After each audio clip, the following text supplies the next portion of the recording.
Day 2 of the Little League Southwest Regional here in Waco, Texas. It is a Lone Star State showdown.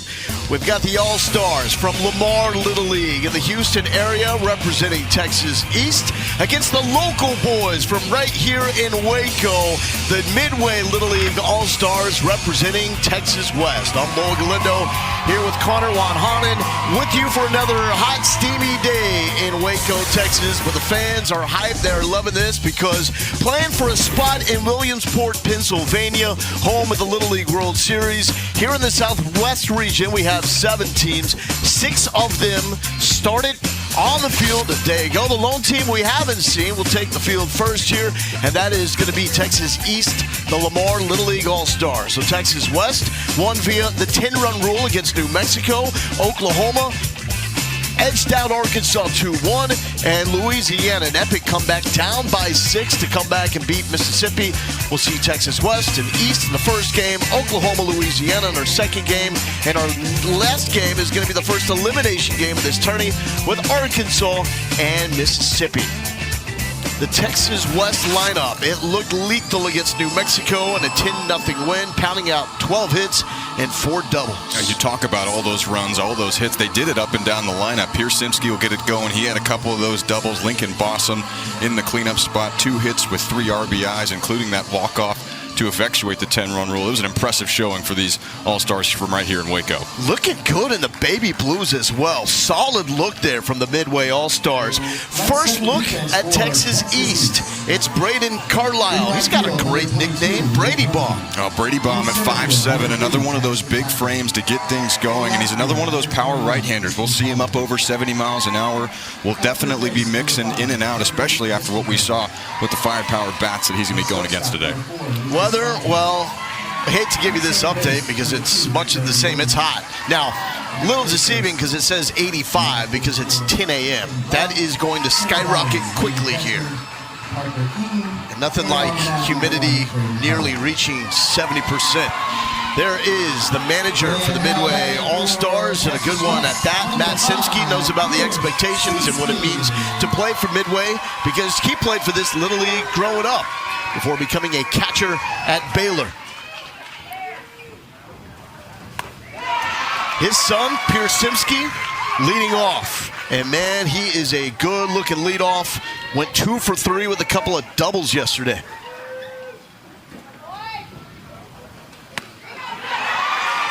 Yeah, you just don't see that type of presence in the box all that often. Get a look at what he likes to do outside of the game, but just commands the batter's box here to lead things off. Here's the 2-0 from Braden Carlisle. That's in there for the strike. Just had a look at the field here in Waco. 200-foot fences all the way around. No home runs through 3 games in the opener. And that's sliced out of play to the right side. But definitely a park where we have seen the ball flying out in the past. Just a matter of time. Who's going to be the kid to get that breakthrough bomb? 2-2 as Carlisle has battled back to even it up.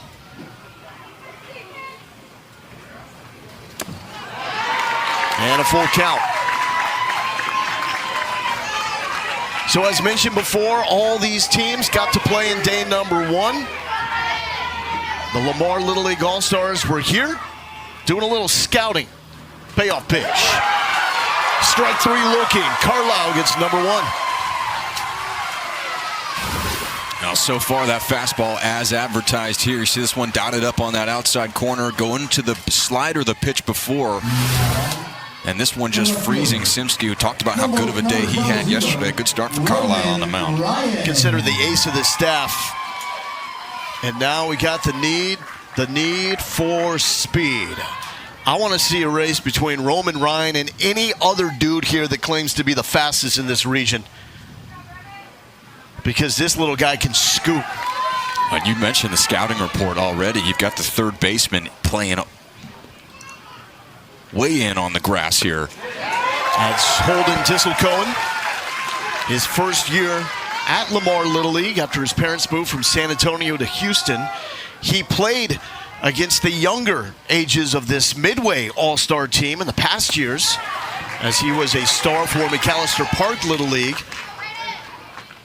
and actually pitched in 2 of the younger age classification state championship games for McAllister Park and faced Midway Little League.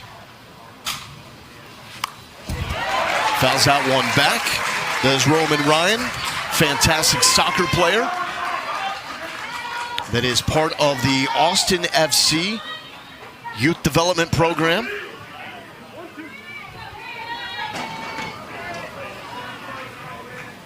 One-two from Carlisle. Back-to-back strikeouts. Young man is fired up, but keeping the emotions in check because it's going to be a long day. Oh, it sure is, but it's been a good start for him. Couple of punch-outs here to get things going. One of those guys that has always been a bigger frame relative to his age group, but talking to the coaching staff, he's really grown into that body, and the coordination really starting to come out. You're seeing it here early. They said Carlisle was a backup player in years past in all-star competition, but has really started to fill out the frame. Everything's clicking, and now, almost out of nowhere, he's become the star of this team. And what he does so well is pounds the zone. Say he's got about a 70% strike rate. And at all ages, that's going to put you in the conversation to have some success. That will certainly play. Here's Blaine Vardaman, looking for his first hit of this Southwest Regional. Did reach via a walk yesterday against New Mexico and scored a run. And coaches from Midway will tell you that Vardaman is arguably their most valuable player. Big time power from the left side. 3-0, does he get the green light? Little flip to the dugout and a trot to first. 2-out walk. Well, that tells you a little bit about the respect there to Vardaman, going with the breaking ball. 3-0 count.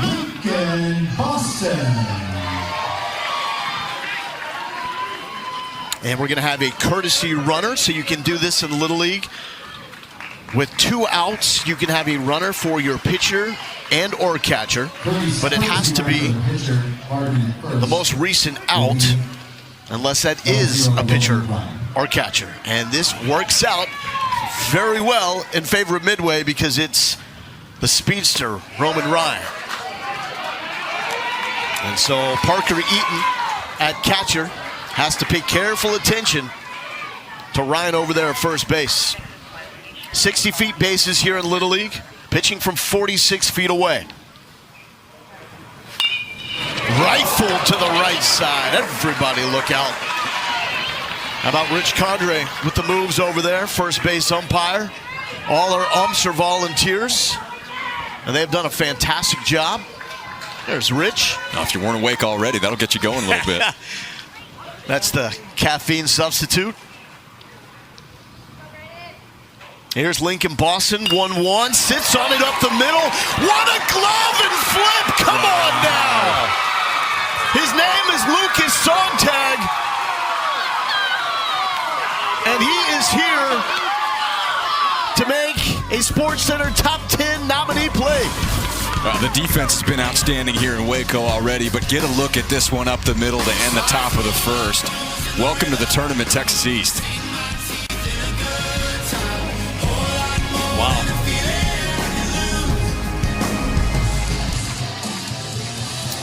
There is the manager of Texas East, Lamar Little League's Justin Pollard. Saw some brilliant pitching and defense from his boys in their debut inning here in the Southwest Regional. This is a connected group. They wear wristbands that say "Better Together." You can see that on the shirts of the parents as well. And he's firing up Lucas Sontag. I think Lucas could probably fire up his head coach and did that with that last defensive play.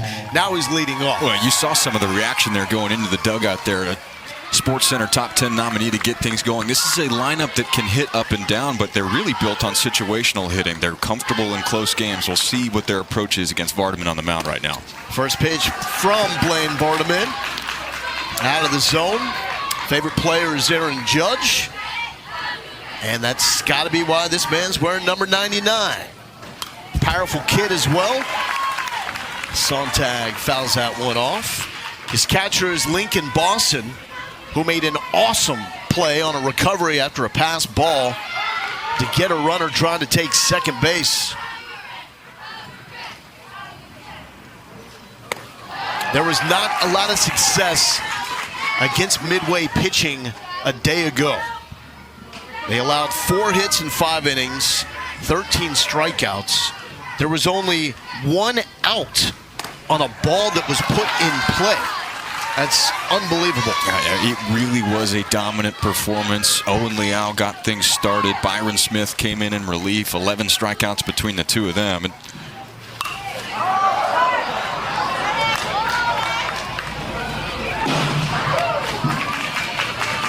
And also balanced those arms perfectly to keep them eligible to return later in this tournament. We'll get into the pitch count rules and how that all plays out, and that delicate balancing act of how to navigate it. And a good fight here from Lucas Sontag, considered the best athlete on this team. We saw why. Stick him at shortstop and let him make plays like he did to wrap up the top half of the inning.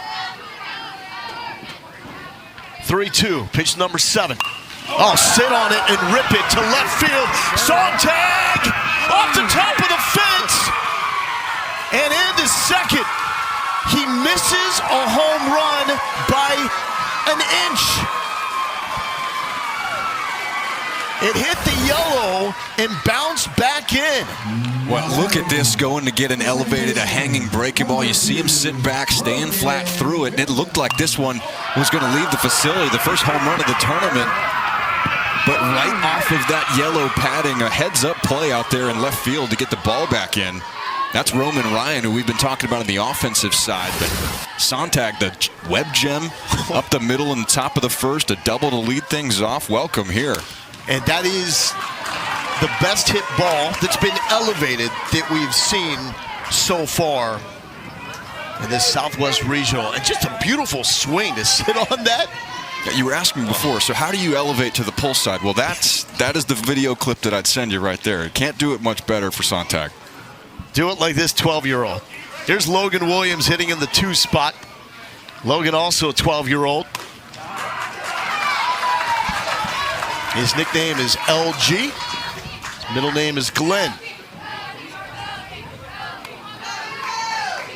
And how about this? Logan says he looks up to his mom because she's a great athlete. So getting that athleticism from mom Stephanie, as Lamar is trying to get on the board first here in their opening game of this Southwest Regional.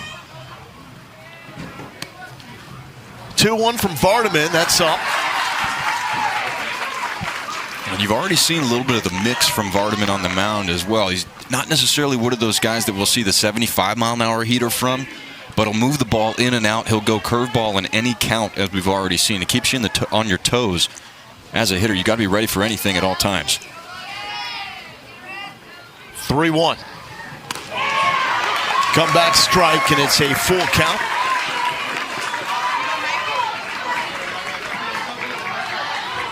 Coaches call Blaine quiet but commanding.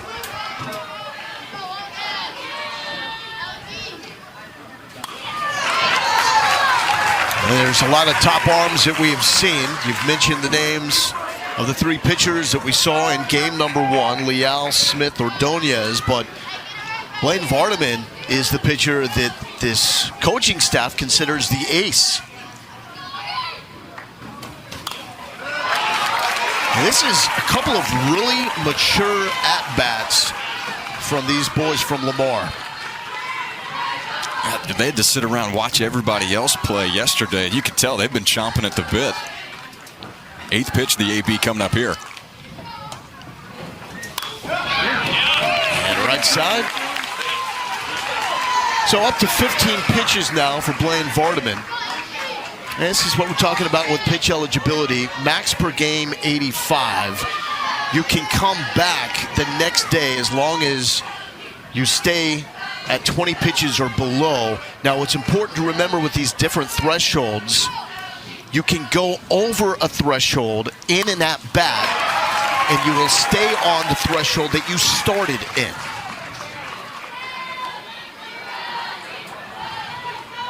You don't see a whole lot of at-bats like this coming up into double-digit pitches, but you talk about those different thresholds. Well, that'll run it up there quickly. Darren Schuberger, home plate umpire, just had to go to the midway dugout and get more baseballs because both Sontag and Williams have just done a fantastic job just filleting things to the right side to give them a chance for something to drive. It worked for Sontag. How about Williams?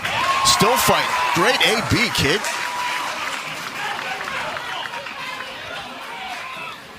Yeah, and this is what you do something. You just get in that zone where you're hanging around. You feel like you can see every pitch that's coming. And it's just about those little micro adjustments. A frustrating one for a pitcher. If you're Vardaman, you just got to keep pounding that mitt. The lengthy walk, Williams is on.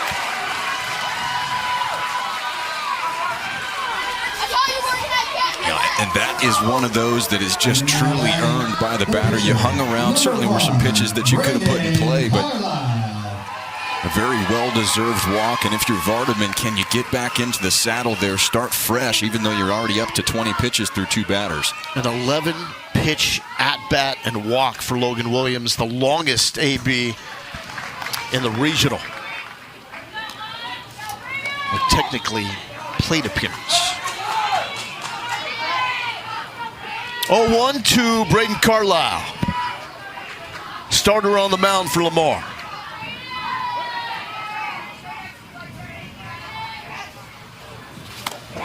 Big cut, power on power.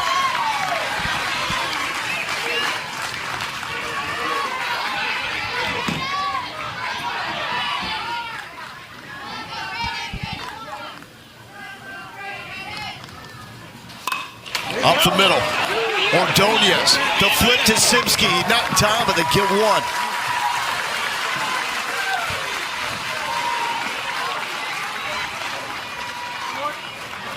Sontag moves up. You got first and third here with 1 out. That's well done up the middle by this midway team defensively, getting 1 out there. Carlisle was getting down the line too quickly at first. I mean, 60-foot bases with the way some of these kids can run, it is so difficult to turn 2. We saw a couple double plays by Oklahoma in day number 1. Here's P-Dot. Jackson Packard. Now, he got his nickname P-Dot because he was learning how to write his name at daycare. And every time that he would get to his last name, it was just P, period. As he puts this bunt down, Vardaman's going to go home. The tag just missed it. The throw back to second, Simsky wasn't ready. It almost made the not top 10.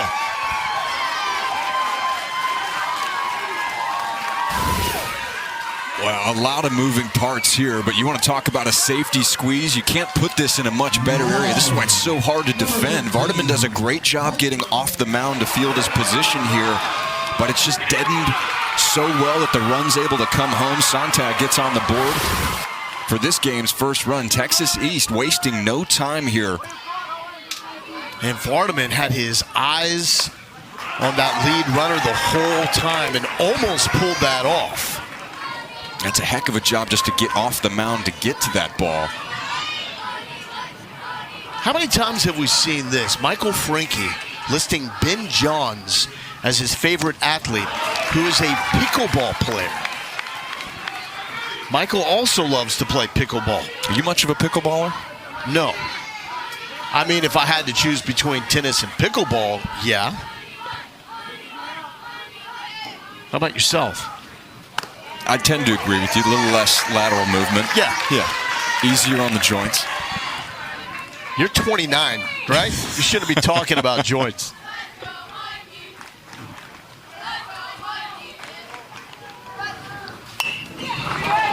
And on the hands, and Frankie fouls it off. But back to Jackson Packard. P-Dot. His grandma asked him to spell his name, and he said Jacksonp. And that's how we got the nickname. That's it. P. Dot. Here's the 2-2 to Mr. Pickleball. That's out. Full count.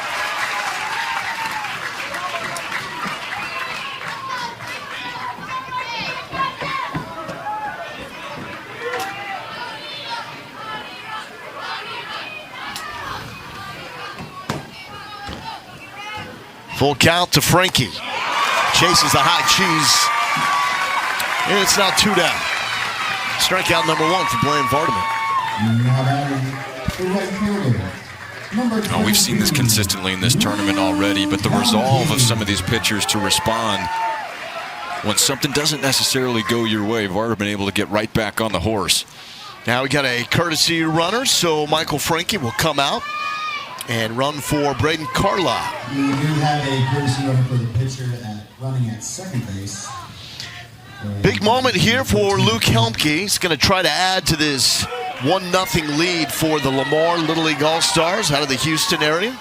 Richmond, Texas, to be exact. Helmke has a twin sister, Michaela, who is a softball player, but played Little League Baseball this season so they could play together on the same team. And actually caught for each other when the other twin was on the mound.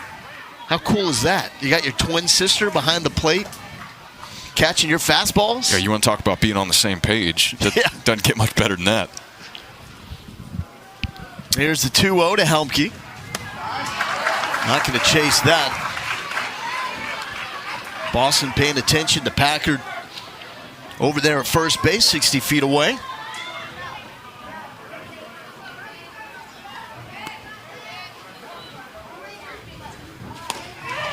And a 4-pitch, 2-out walk.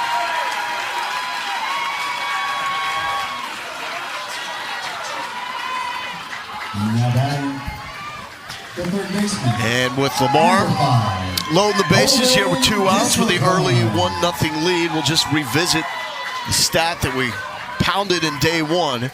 The last 22 champs from this Southwest Regional won their opening game. Midway was able to do that yesterday, and Texas East from Lamar will try to do that here today.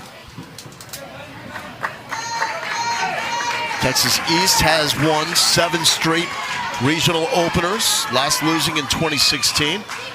Now it's different teams that will represent these states, and in the case of Texas, 2 state champions in the West and East. Tisselcone stepping to the plate. And that gets away from Boston, but everybody will check up. Tisselcone has played for a couple of Little League powerhouses. McAllister Park in San Antonio, the team that routinely ended our runs in All-Stars. That's Northside Suburban Little League in my playing days. And now Lamar. So 35 pitches here for Blaine Vardaman.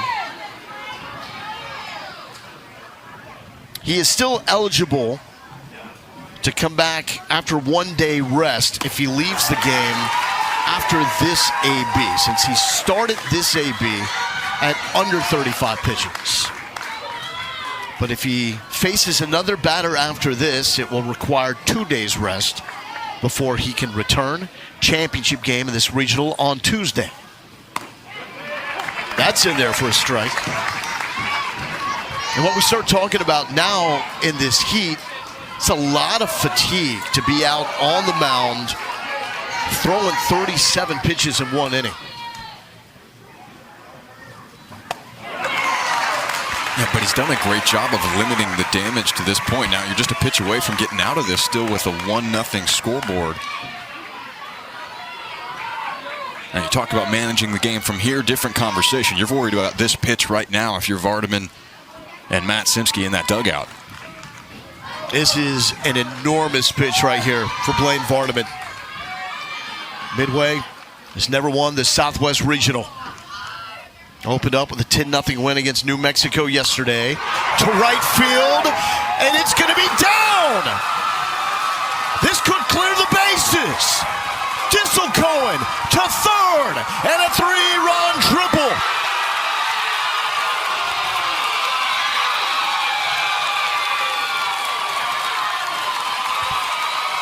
They are awfully glad that his dad took a job in Houston. You talked about his history and the value that he's brought already to this Texas East All-Star team, shooting this one down the right field line, and with the bases juiced and 2 outs in the innings, it doesn't come in a bigger moment than this. Clearing the bases, 4 runs in this bottom half of the first inning for Lamar. Holden Cohen. The boys had faced him in the past when he was on an opposing team. Now they're fired up. He's part of this Lamar Little League All-Star crew. Vardaman to the dugout. New pitcher coming up for Midway. Piersimski, the new pitcher here for the Midway Little League All-Stars. He comes in with Texas East putting up a 4 spot after that clutch full count, 2-out, 3-run triple by Holden Cohen. That's one of those situations you play over and over and over again in your head. Cohen coming through, but Simsky on here to try and stop a little bit of the bleeding for Texas West, get them back in the dugout, and we've seen how firepower their offense can be. Well, I don't know if 4 runs wins this one here this morning. Great point. And we learned that lesson with Mississippi and Louisiana a day ago. That 7-1 lead evaporated and turned into an 8-7 win for the All-Stars from Louisiana. Here's Parker Eaton. Nickname is Peaches. So Nathan Ordonez shifts over to play shortstop. He's the regular second baseman. Ace Crater moves from right field to second base, and Byron Smith, the second, from the dugout to right field.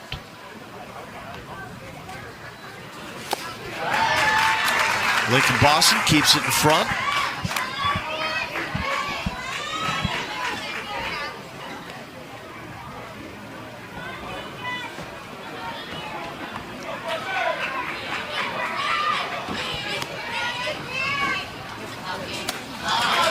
So the way defensive substitutions work, it's a continuous lineup. So you hit everybody on your roster, and then you are allowed to make free defensive substitutions. And we have seen some teams go through great lengths, which is commendable, to get everybody on the field in as many different positions as possible. That's not required, though. Parker Eaton draws the walk. Number 11. Joseph You may see everybody bounce around a little bit, and so many of these kids, too, have so many different talents. You can play all over the field. Now, let's face it, a team like this is made up of a bunch of kids that are playing a lot of shortstop and middle infield for most of the regular season teams. They are good enough athletes to really play all across the field. It makes for great baseball, but an ugly scorecard at the end of the day. Yeah. If there's a little delay before one of these boys catches a ball, it's because we're trying to figure out who moved where. There's Joseph Miller, a.k.a. JoJo.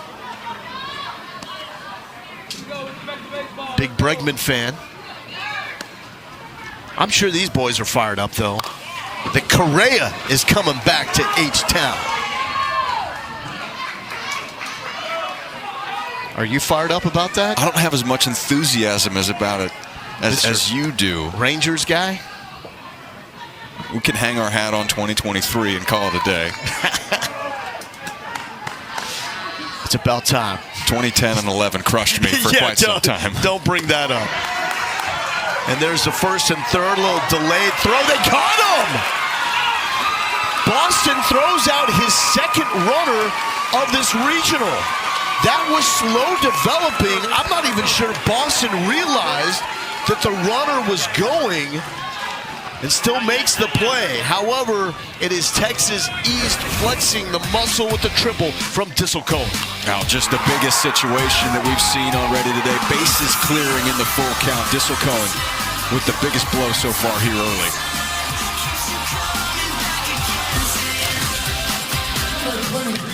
And we have a great crowd today here in Waco, as you would expect, with two Texas teams going at it. Midway, proud tradition right here in the Waco area. They were here for a packed house against New Mexico in game number 1. And the boys from Lamar, their families have made the trip. Also see some of the younger All-Stars for Lamar represented wearing the jerseys here in the stands as well. That's great to see. Here is John Hayes. His dad is down the first base line as an assistant coach here at Midway. There he is. He was a heck of a ball player. Top pick by the Mariners back in 2000. Had a 5-year professional career. His wife, Julie, is one of the top anchors here in Waco.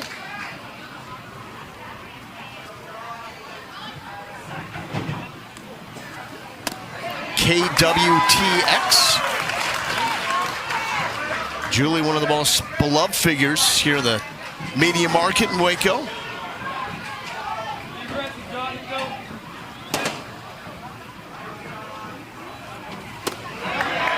And that's a leadoff walk to Hayes.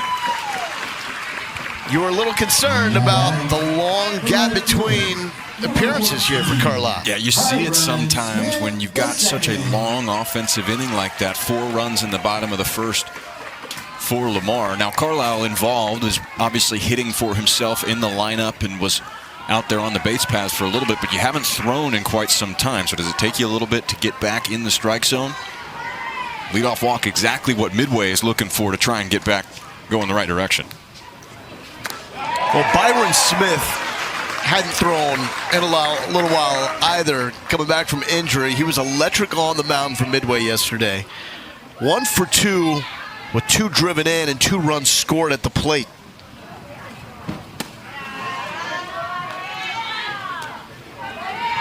So a good debut for him, as was the case for most of these Midway All-Stars.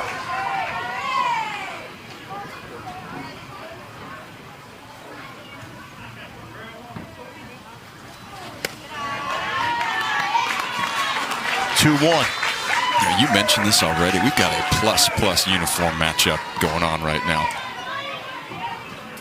The Pins, the powder blues, baby blue. I mean, come on. I love, though, that teams have started bringing back the baby blues, because when you understand the history of it in the 70s and 80s, it became like the alternative for a white or a gray. That's all there was, as Carlisle gets the strikeout. So started throwing in the blue unis, whether it was part of your color scheme or not. Now batting, the second baseman, number 33. Talking about Carlisle there. Took him a little bit here in this top of the second, but especially against a big bat like Byron Smith, you saw what he did yesterday. That's a big strikeout for the right-hander. Ace Crater, love to see that deep belly breath there from Crater. Just slow things down a little bit. And that's been proven by a lot of different sports psychologists. The late, great Ken Ravizza, one of them, that when you take that deep belly breath, it slows down your emotions and puts you in a better spot for success. Yeah, we talked a little bit about that yesterday too, and it actually is amazing how much of a difference that it makes, regardless of the stage. This is the biggest stage that these kids have played on in their young careers, but you can really slow things down like that. The big breath brings you back into that present moment, makes you forget about the crowd that's wrapping around into the outfield now. That's why you hear coaches so often just breathe, especially at these younger levels. There's so much going on, going through their heads. I can't even comprehend what these 11, 12, some 13-year-olds are processing in a moment like that. Huge crowd. The cameras are on you. This is a really big deal. It's a really big deal, and it's it's a professional type atmosphere. It's the closest to it that you're going to get at this 12-year-old age range. The bender, and Crater was riding that one the whole way. That is a heck of a take by Crater at the plate. Crater wants time and gets it. You're looking for that 70-mile-an-hour heater, but Carlisle just snapping that thing off, and it was a good location for it, too, trying to get him to swing over the top. Here's the 2-2. Great play discipline displayed by Crater.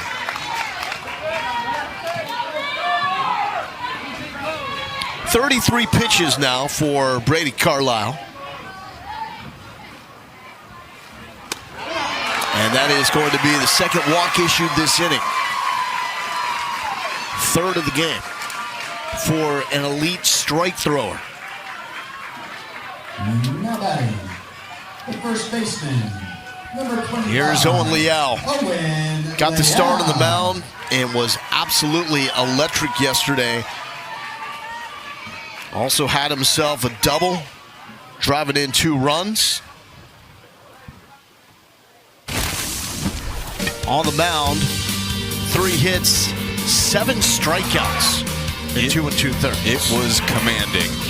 And you can't start it any better for Midway. As we said yesterday, the 7 punch-outs that just really held this good New Mexico offense in check. And oh, by the way, can get it done with the bat. Slashing this one down that left field line. Couple of RBIs coming home on that double for Leal. And never even cracked a smile. He just continued to keep that stoic presence on the face. And the swing on that double was beautiful, which just speaks to the depth of this Midway Little League lineup, that guy's hitting in your 8 spot. Now, part of navigating the postseason and all-star play is stacking your lineup. Since it is continuous, you bat all the players on your roster, 12 in the case here of Midway. You can't just stack all your most dominant bats at the top. And we saw, I think, was it Oklahoma yesterday that had so much success at the bottom part of their lineup? You got to turn it over and have some productivity outside those top 5. Much of the same from Louisiana as well in the big comeback. There's a lot of strategy from these managers that goes into this with the pitch counts, the lineup construction, all in a compressed 6-inning time frame. 1-1 to Leal. That's down. And now at 37 pitches.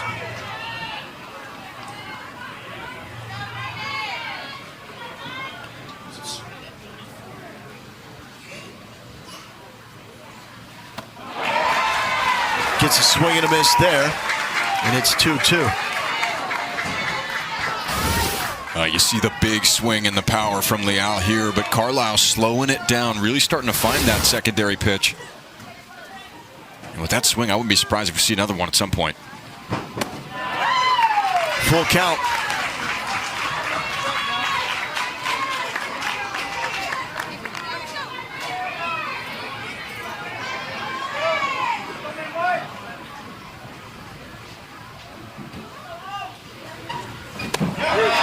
Nice spot by Carlisle.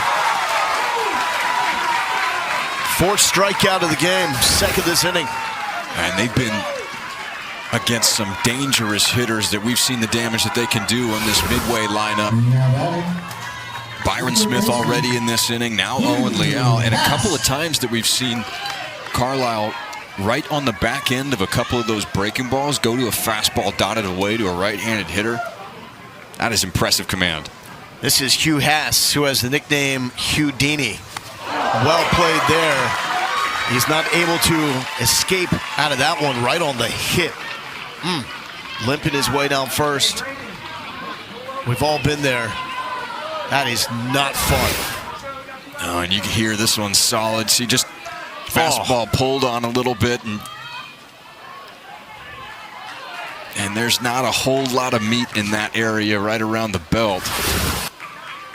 Yeah, initially it looked like he thought he was okay and then started running and realized that was on bone. So the way it works with injuries, since there is a continuous order, if you have to pull a player because of injury, you are not penalized. So they would be able to take Haas out of the game, if it leads to that, bring him back later in the game, and when his spot in the lineup comes up, they would just skip him, and it would not be an auto out. But the biggest concern right now is just Hugh and how he's feeling and making sure that he is okay. Yeah, that's one of those that you just kind of let loosen up a little bit. I love that. And you see Shane Draw give him a little slap with the glove, saying out of way. Carlisle comes over. Love it. Yeah, that's what it's about here in Little League Baseball. Not surprising to see it from these couple of teams. Hugh Haas being the tough guy over there, getting back on the base path, just letting it loosen up a little bit. He's ready to go.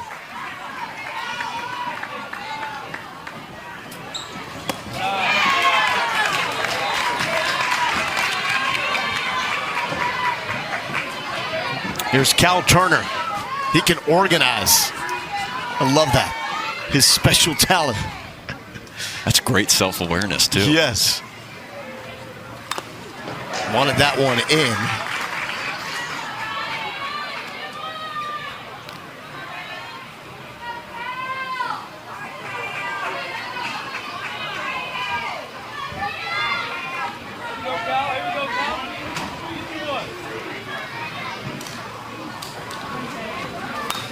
Up the middle. Will it have enough juice? No. Smooth once again is Lucas Sontag. That play is not as easy as Lucas just made it look. Guys just playing great up the middle again, sliding over. A lot of spin on this one, but he's able to corral it, get out of the jam, and get Texas East back in the dugout. They found the shade out there by the trees. Lucas Sontag almost gave those fans out and left right on the fence a souvenir. Hit the top of the fence on an amazing shot. And went for a double. Still have not seen a home run here in the Southwest Regional. This is game number 4. And so Joseph Miller, he was at the dish when last inning ended with a runner caught stealing and a first and third. Bregman fan will get another go against Piersimski. Came in for Blaine Vardaman. Popped up. Out of play. 4-0 lead for Texas East. As mentioned, Sontag started things with the double. Dissel Cohen came up clutch with a 3-run, 2-out triple to get the score to 4-0. Miller chases that one. And it's 1-2. And you can see the approach from Piersimski on the mound right now. He's going to move it in and out, change speeds, just really try and keep you guessing up there. And you see it a lot from these little leaguers. We talked a little bit about it yesterday. Making up pitches on your own. I threw a screwball at 12. How'd that go? It didn't screw very much. That was the problem. Yeah, you think dads flip out about throwing a curveball too young. When I was growing up, like, screwball, you can't do that. Your arm will explode. Problem was, it was about the same velocity whether I was 12 or 19. So. But the best, though, was going in the backyard and just making up pitches. You make stuff up. Like crossing your fingers on the ball. Like, oh, snap it this way. No one's ever thought about this. We saw knuckleballs yesterday. Yeah. And then, oh, by the way, you got to deal with velo from 46 feet. Some of these guys throwing MLB equivalents up over 100 miles an hour. Off the cap. Tough play for Boston. The throw gets away from Liao. Miller with the turn. And Miller slides in safely. Flex on him.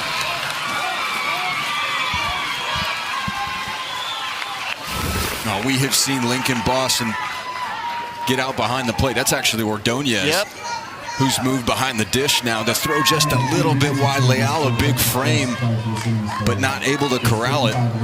Heads up base running by Joseph Miller, able to get himself into scoring position already. Texas East looking to continue. So Lincoln Boston's now at shortstop.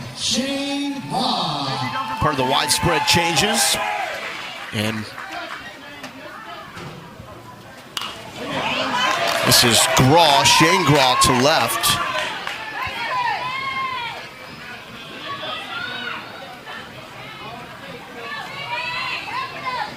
Plays percussion in the band. That's where all the hyper kids go.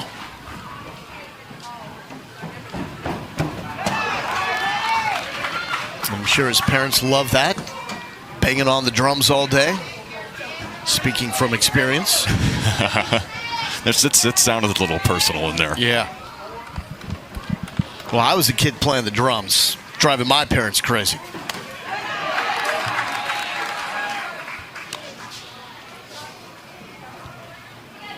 Coach's son, Pierce Simsky. He is a ball player. He's looked good at shortstop as well.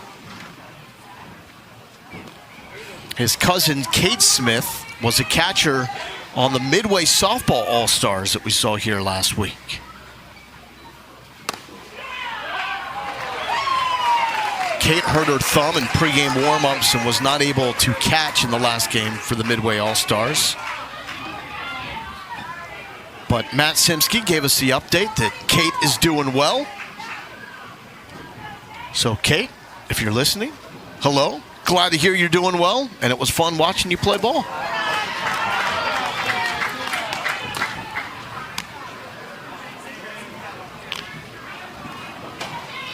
Full count here from Simsky to Shane Graw. Texas East out of Lamar Little League with a 4-0 lead. This is their debut game here in Waco. Did not play yesterday. The only team of the 7-team field that did not go. Now batting, the left fielder, number 21, Easton Pollard.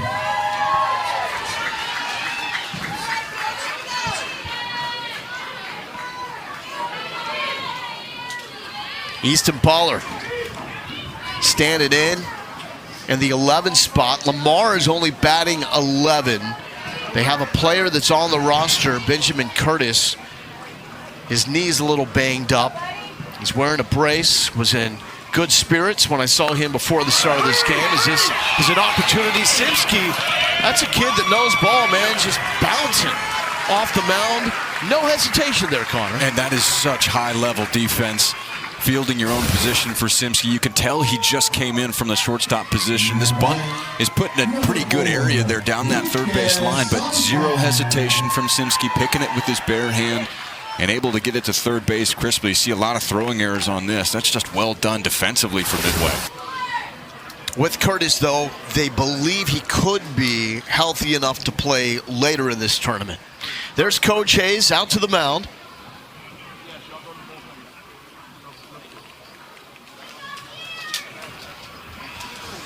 As Simsky is at 20 pitches.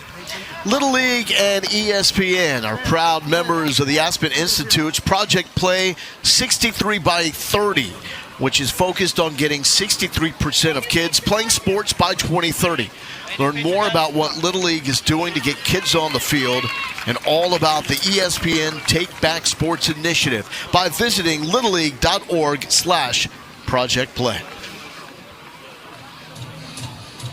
So we do have a pitching change as the Midway All-Stars going from Simsky to Boston on the mound. This is Texas East, though, striking first here in the first. The double by Sontag right off the top of the wall. He tried to leave the facility here, but then Packard with a bunt down the first base line. A beautifully executed safety squeeze for Texas East at Disselcohen. We talked about it in that first inning, Lowell, but 3-2 count, 2 outs with the bases loaded, shooting one down the right field line, clearing the bases, the biggest blow that we've seen so far this morning. This Texas East team, as we've mentioned, the only team that did not play today, but they're trying to play some catch-up with the energy so far. Talked off the top of the broadcast about how connected they are. The wristbands that say better together. On the inside of those wristbands are the numbers 17702. That is the zip code for Williamsport, Pennsylvania. So they believe. A lot of belief in Lincoln Boston from this Midway staff. He has been awesome at catcher. He was a starting catcher in this game.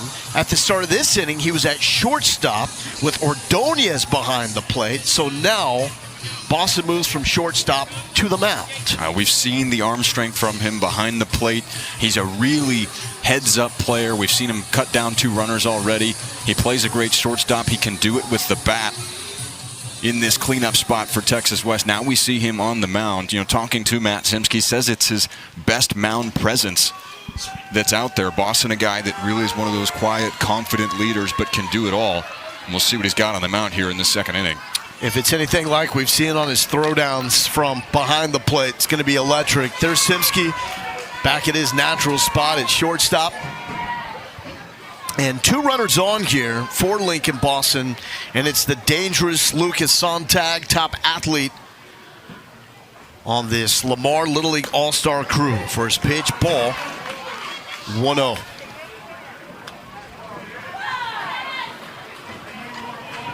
Sontag has a great special talent. Do you know what it is? It's making a weird noise. There it is. Do you know what the noise is? No.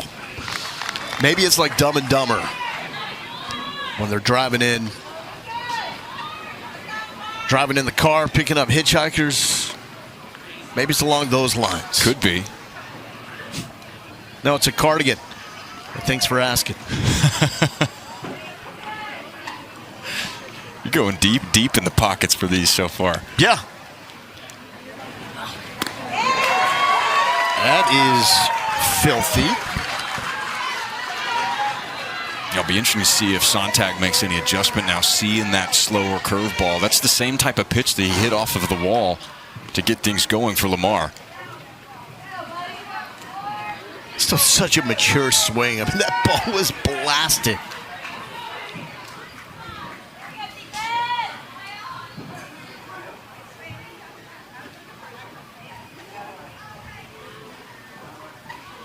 Here's the 1-2.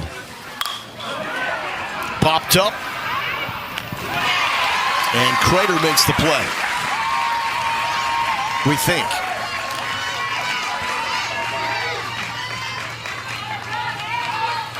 Oh, how about the pink Rawlings? That's pretty sweet. Yes, there's a lot of flair here in this Southwest Regional. It's been impressive top to bottom. Big out for Boston on the mound there to get Sontag, especially that situation. Couple of men on, only 1 out in the inning. Here's Logan Williams. An 11-pitch walk his first time up. And this ball is smoked to left field. Runners will check up, and we're loaded with 2 outs.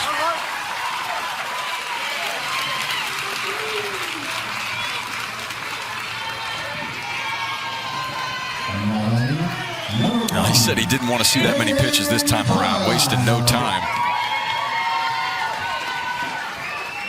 You know, and if you're Justin Pollard, this Lamar coaching staff, this is the situation that you want. Bases loaded with with Brady Baum up.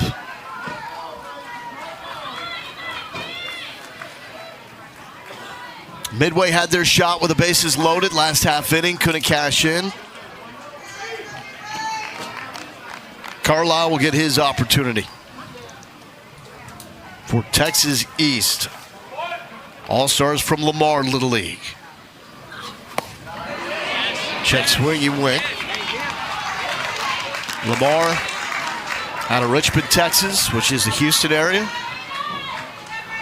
That keeps going and going and going.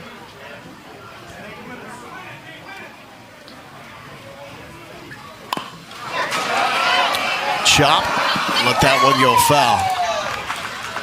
I'll tell you this, youth sports in the state of Texas, it's nothing like getting out of your bubble and competing in Houston. Man, it's fun. You realize that maybe you're not seeing all of the athletic talent out there in your bubble until you go to Houston. It is nuts. So many different pockets where there's such good, not just baseball, but all sports. Yeah. And then as you grow up in it too, you start to, these teams a lot. We've already talked about, Holden Disselco and some of the familiarity between different little leagues around the state. You start to know each other, and then it becomes competitive regionally.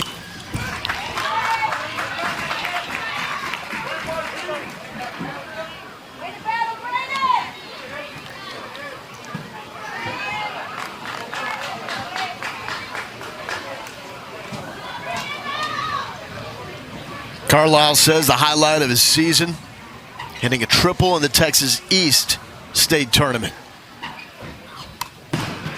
His buddy Holden has a triple. Sontag has a double. So the extra base knocks, part of the approach. Got a slug. And these Lamar Little League All-Stars certainly can. 1-2 from Boston. That's out.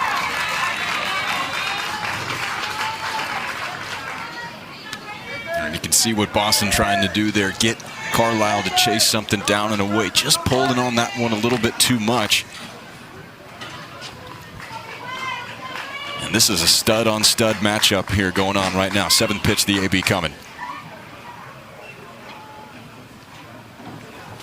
To right field, hit well. Smith going back, makes the catch on the run.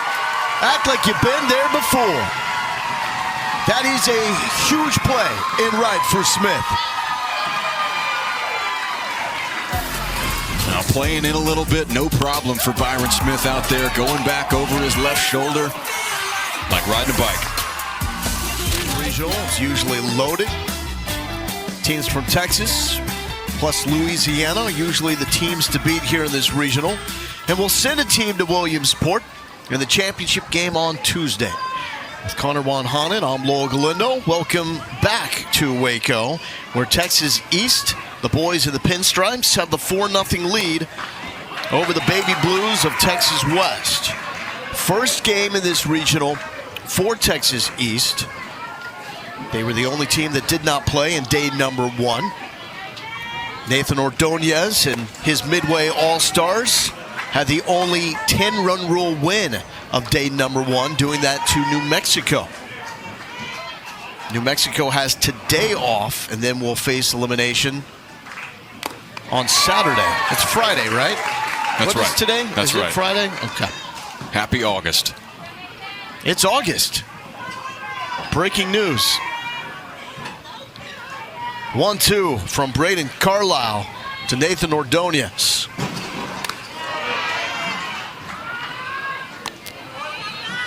Now you see some of the precision from these guys on the mound there. Carlisle trying to raise that eye level, hits the spot, but Ordonez able to just let it go.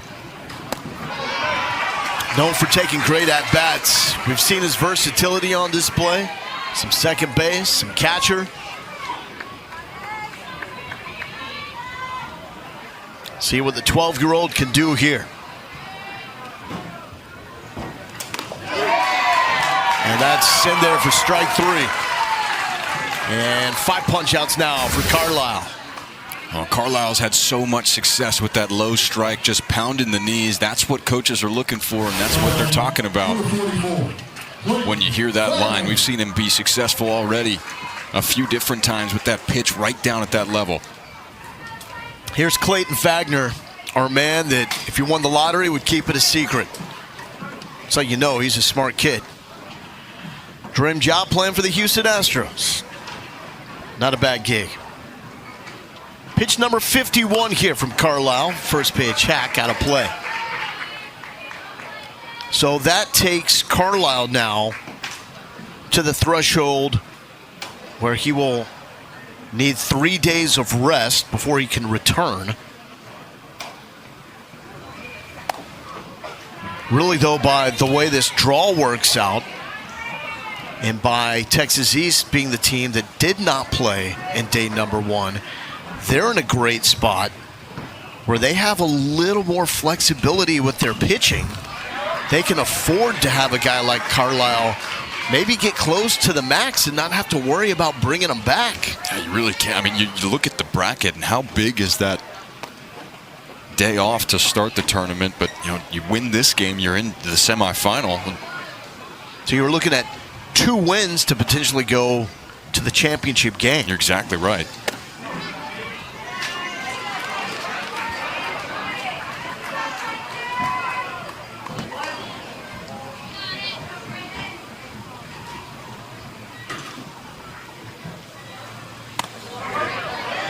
And that is into Fagner.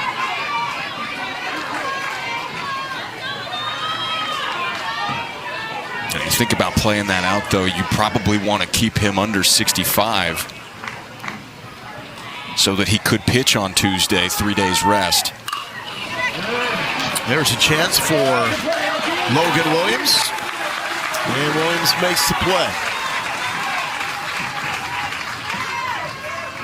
Now batting, number 5, here. So here are the different thresholds we're talking about.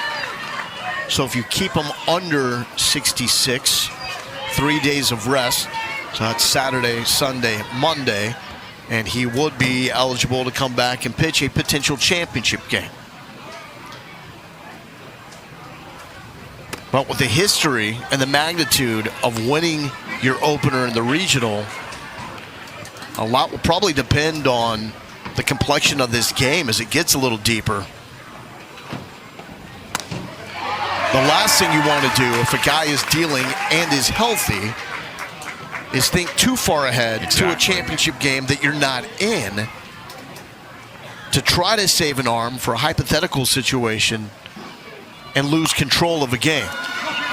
This guy is in control. Carlisle, a little low, but Shane Graw is there to pick him up. And 3 up, 3 down for Carlisle on the bump. Texas East put up a 4 spot in the bottom of the first inning. The first rows, these are escalating temps. This is a very impressive presentation. Yeah, it doesn't take much analysis there. You can see it's going up quick. But what's missing is like 3, 4, 5 o'clock when there's not enough blue ink left to fill that graph there, that beautiful bar graph.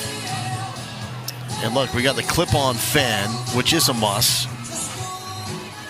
It looks like it's working too. Okay, what are your thoughts on these type of fans? I've always heard that you actually get hotter because you're using more energy to fan yourself. Simultaneously burning calories. Well, that's a good way to do it. There's Jackson Packard. Oh, it's clutch if you have someone to operate that fan by you. I don't know if I'm in a spot where a fan's going to be used, I don't really want to be waving it. Yeah. Unfortunately, here in the state of Texas in summertime, you just cannot escape it.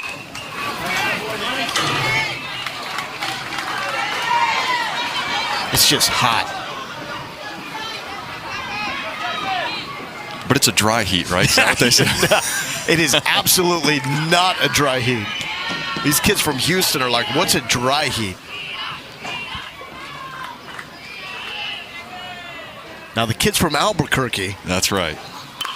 I could probably tell you about that. It's a little different than that climate. Uh-oh. We got a giant lizard. Oh, he's just trying to find some shade, that's all. That is a massive lizard.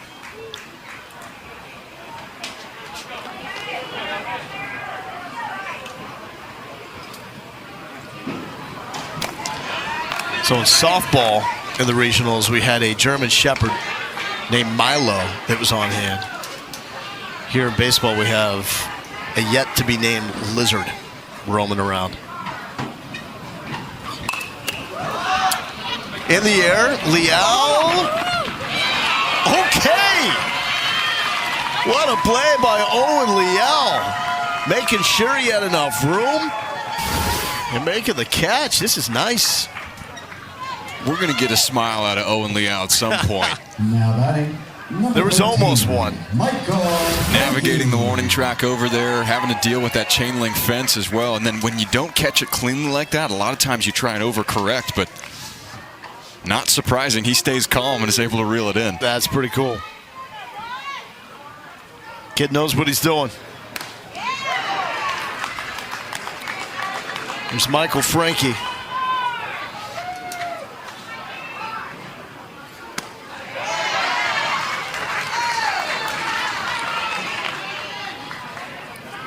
Lincoln Boston pounding the zone. Up the middle.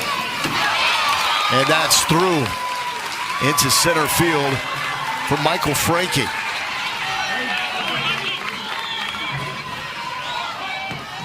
I see Frankie getting this one down to the ground. That's Nathan Ordonez out there at shortstop. See that one just hopping up on him a little bit. Tough play, especially when you're moving around. You don't necessarily have the ability to get settled in a single position, Lowell, and that's why all these guys, you got to be quick on your feet. But that one getting through for Michael Frankie. That one ruled a hit for Michael Frankie.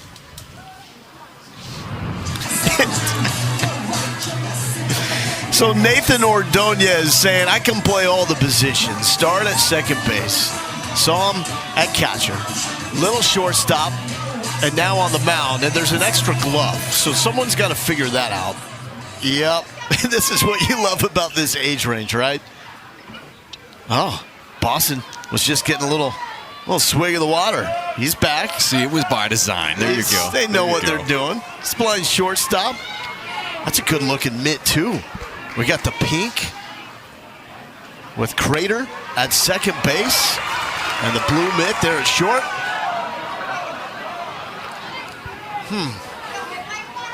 So Simsky now behind the plate. He started this inning at catcher.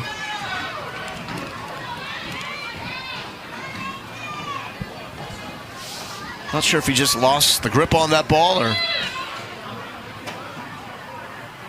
no harm, no foul. 0-1-2 Luke Helmke. And Michael Frankie is running again over at first base. This man, back in the first inning, he got to run twice as a courtesy runner. And now he gets to run for himself for the first time. He's getting real used to what that scene looks like over there from the first base bag. Yeah. The second time we've seen Nathan Ordonez on the mound for Texas West in as many days. Threw 22 pitches yesterday. A couple of strikeouts, closing things out in that 10-0 victory. Now crossed that 20-pitch threshold in the middle of an at-bat, so why he's eligible to pitch today. That's a heck of a pick. That's a shortstop playing catcher right there in Simsky.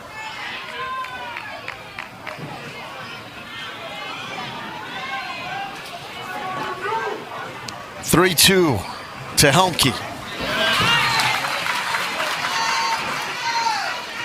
So in the player bios, they really get to fill out whatever they want. And Luke listed his favorite joke as, what song do you want to listen to while fishing? The punchline is something catchy. There it is. Let's go. This is also the kid that wants to be a marine biologist. So he's got fish jokes and wants to study fish.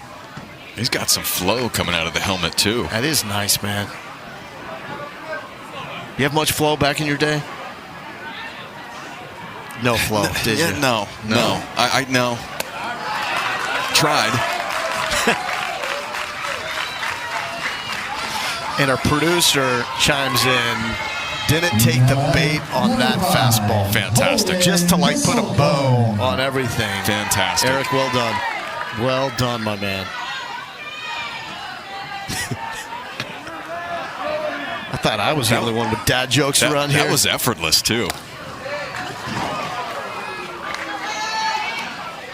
Holden Disselcone, his first time up since the 2-out, 3-run triple down the right field line, which was the play of the game. Down 0-2 here to Nathan Ordonez. And look at that. Michael Frankie with all the reps running the bases, ready for it. You've got base runners that are wanting to be aggressive. This one just getting a little bit behind Simski. That's all it takes. Couple men in scoring position now.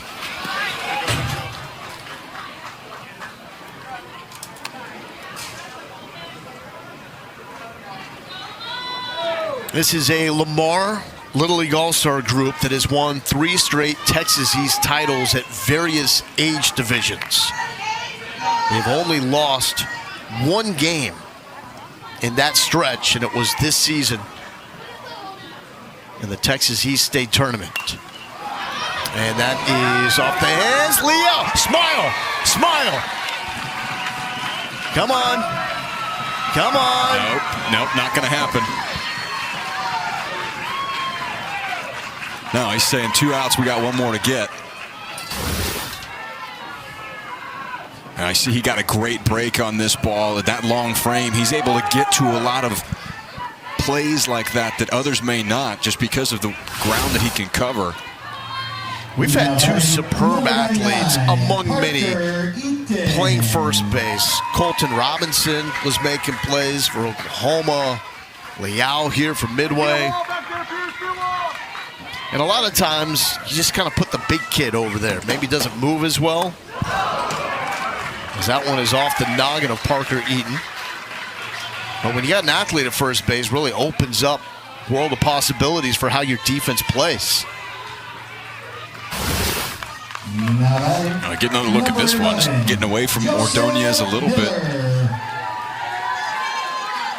And Eaton, that just looked like right off the top of the head.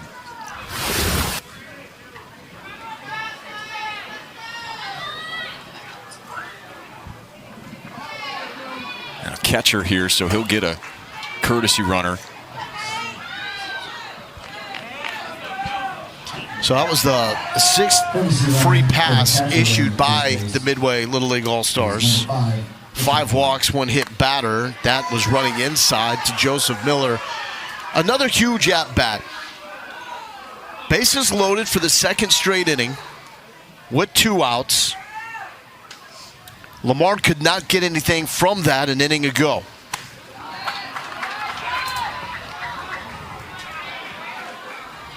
We also saw Midway with a shot top of the 2nd inning.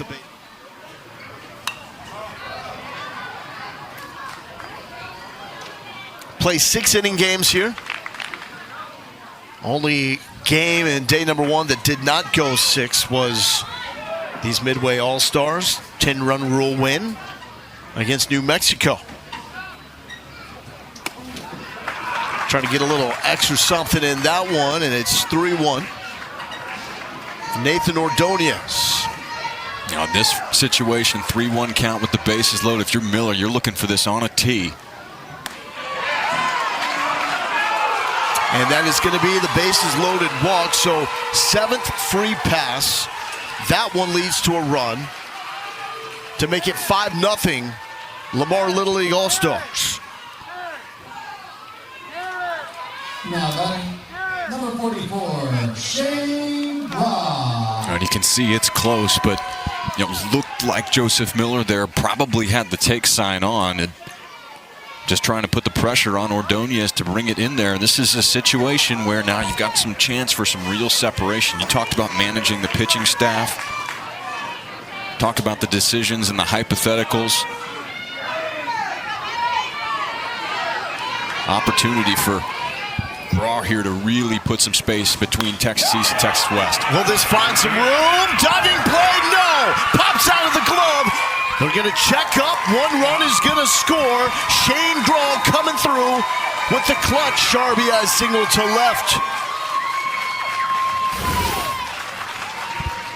Roman Ryan almost made a SportsCenter top 10 play. No, just a classic flip off of a left-handed bat in the shallow left field. Roman Ryan, the speedster that we've been talking about since this tournament began. Almost a heck of a play out there, coming in, laying out.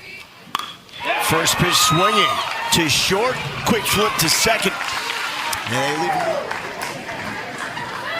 Hot steamy day here in Waco. Texas East though They are owning the moment, and their opener here in the Southwest Regional, a 6-0 lead over Texas West. And the Dutch Hammer will take the mound, Holden Disselcohen. That may be the best nickname we've seen so far. Disselcohen already the 3 RBI triple back in the first inning, but an upper 60s fastball. He's got some secondaries that he can mix in as well. Taking over on the mound here in the 4th inning. Braden Carlisle now out in left field. Fantastic job. It's a big 0. A few big zeros for Braden. And he stayed under the top pitching threshold, which will allow him to return after 3 days of rest, meaning he would be eligible to pitch in the championship game on Tuesday. Look at Disselcohen.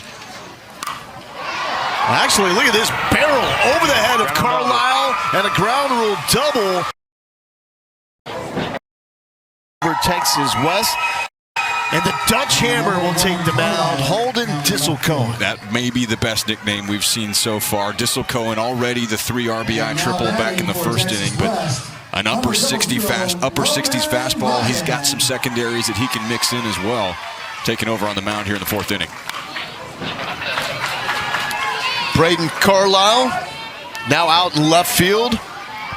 Fantastic job. It's a big 0.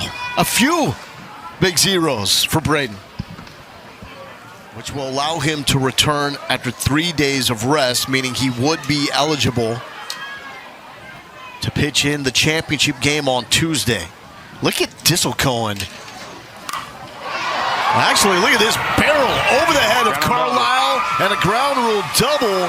Roman Ryan coming through with his 4th hit of this Southwest Regional. Great moves. This guy just continues to impress. Look at the swing, clearing the hands and following through all the way. See how that bat wraps around the lead over Texas West. And the Dutch Hammer will take the mound, Holden Disselcohen. That may be the best nickname we've seen so far. Disselcohen already the 3 RBI triple back in the first inning, but and he stayed under the top pitching threshold, which will allow him to return after 3 days of rest, meaning he would be eligible to pitch in the championship game on Tuesday. Look at Disselcohen. Actually, look at this barrel over the head of Carlisle and a ground rule double. Roman Ryan coming through with his 4th hit of this Southwest Regional. Great moves. This guy just continues to impress. Look at the swing, clearing the hands and following through all the way. See how that bat wraps around the back. He's getting every bit out of that frame. We've talked about the speed and what he's done on the base paths for Midway, but the extra base hit, ground rule double. Here's Vardaman, who was a starting pitcher for Texas West. Yeah, the first 2 hits for Roman Ryan did not leave the infield. Saw him throwing down bunts using the legs, but something like that, it shows he's not just a little fast guy. He's got some pop. That's a strong kid. And what do? Do you draw the infield or the outfielders in because you're trying to handle some of that speed, but then he beats you over the top, so you've got to play him straight up. That's at least 4 times now that the outfield in various games has been burnt by playing too far in. And we've seen it a lot, and we were talking about it with Byron Smith out there in right field. He made the running catch to end an inning earlier in this ball game, and that was really the first one that we've seen good call handled that way. But so far, the outfielders that have been testing these hitters, we've seen the hitters win that battle more than a couple times. Disselcohen with that whippy arm action fires the strike in to Blaine Vardaman.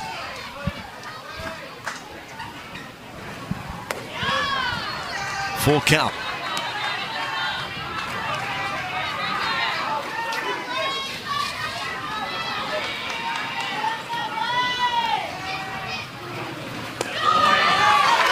There's the walk.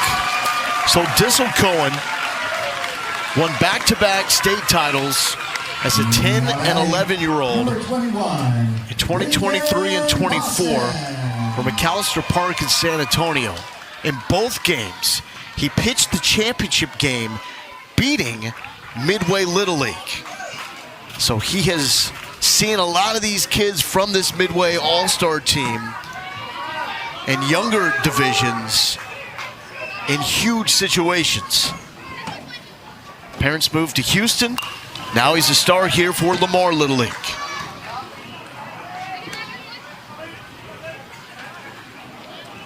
Lincoln Boston, heck of a player.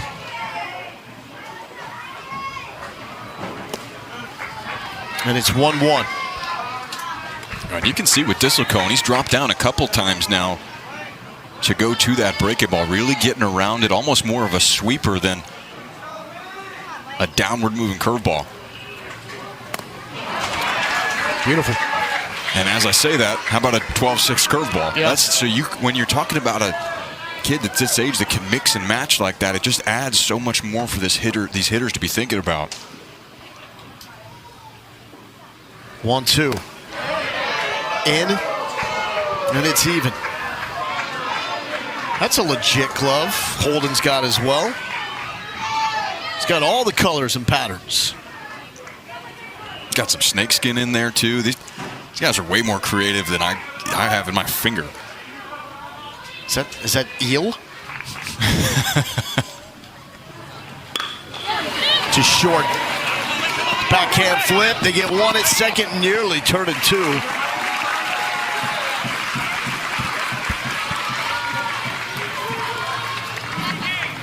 As Logan Williams now playing shortstop.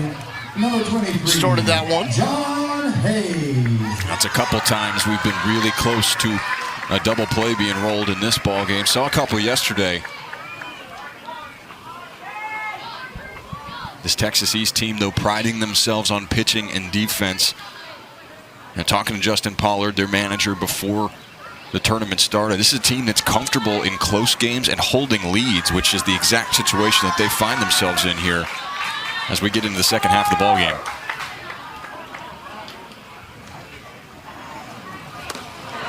John Hayes, first pitch swinging. See if anything gets tricky here with this first and third situation with one out. And the burner Roman Ryan on third base. And Parker Eaton has to be on his game behind the plate because any bobble. And Roman Ryan will be flying 60 feet from third base.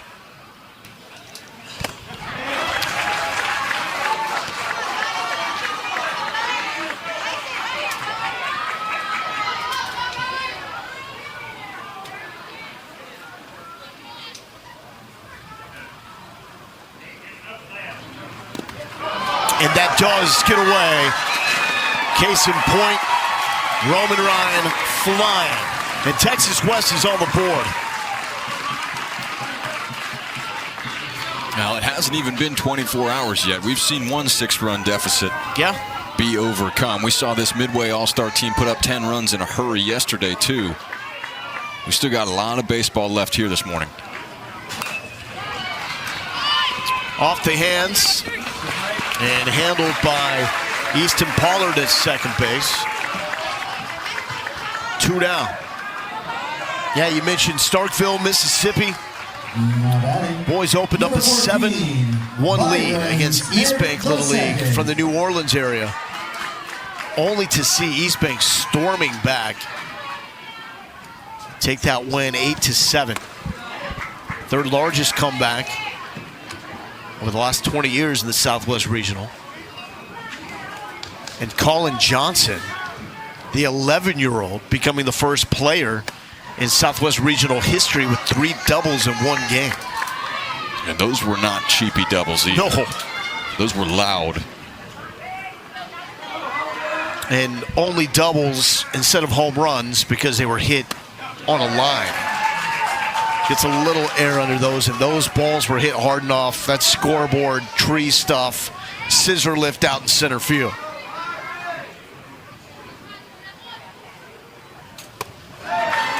2-2 to Byron Smith.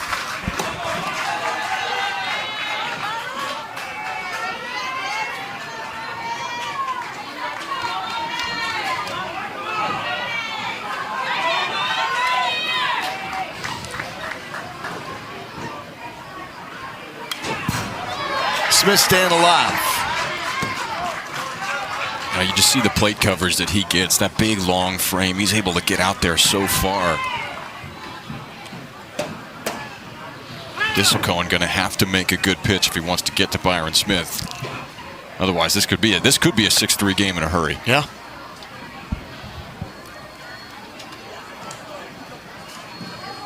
Byron Smith, also a very talented quarterback.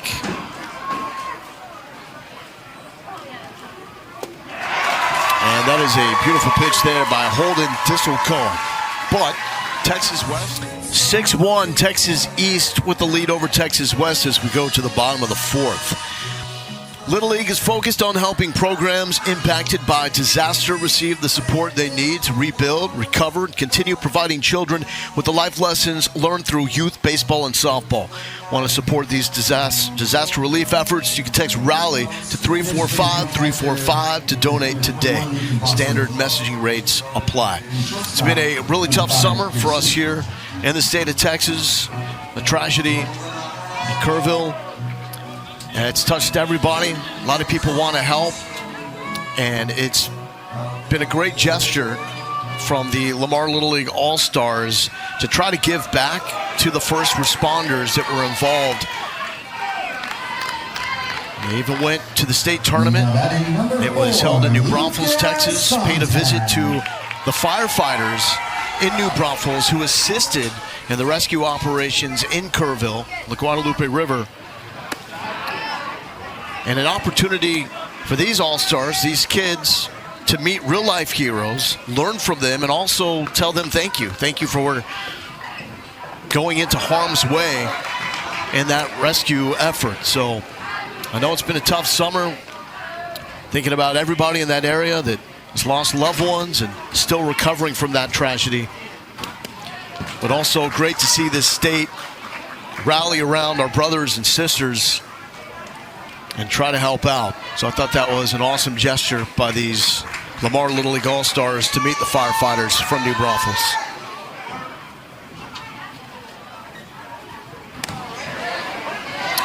.30 is in there for a strike to Lucas Sontag, leadoff hitter, facing Nathan Ordonez.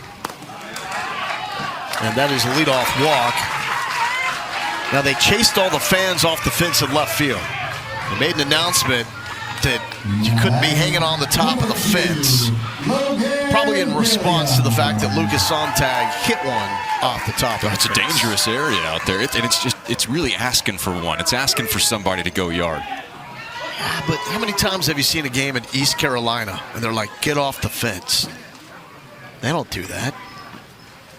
It's the new jungle. That's right. It's the Waco jungle. The Waco jungle.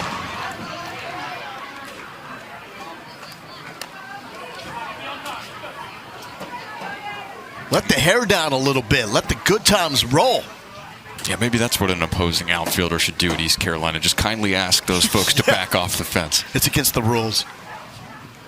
That would not go well. No. Logan Williams in the air, and tracking back is Crater. Nice play at second. Yeah, you talked about just about everybody probably playing shortstop, center field in their respective league teams. You know, these guys come together. The defense has been so impressive across the board. Everybody that we've seen. We've seen Web Gems already. Yeah. Sports Center top 10 nominee plays down that first base line. Couple from Leal in this game. But no smiles. No smiles, though. It's all business, but if they go to Williamsport, there has to be a smile. Has to be. We will have the Owen Leal smile cam if in case this team is playing Tuesday in the championship game. They won their opener, which was the first step. Down by 5 here. We play 6-inning games in the Little League. Had a little spark last inning. Biggest threat, though, they had was back in the second. Loaded the bases. And we're not able to get it across. This is well hit. 6-inning games. There has to be a smile. Has to be. We will have the Owen Leal smile cam if in case this team is playing Tuesday in the championship game. They won their opener, which was the first step. Down by 5 here. We play 6-inning games in the Little League. Had a little spark last inning. Biggest threat, though, they had was back in the second. Loaded the bases. And we're not able to get it across. This is well hit. That's down to the warning track, and another double this time by Braden Carlisle. Almost a Brady ball. Well, we had talked about the frame for Braden Carlisle when he was on the mound starting the game. Look how smooth this is through the baseball. It's a flat finish as well, just putting this one right into the left center field gap. Midway fortunate that he's going out that direction and didn't get around on it a little bit more. Otherwise, that had a chance to go. Carlisle, a double here in the 4th inning. P-Dot Jackson Packard rips it to right field. Smith makes the catch. He's going to fire home a little high. A run scores. And Texas East is able to get that run back. And it's back to a 6-run lead.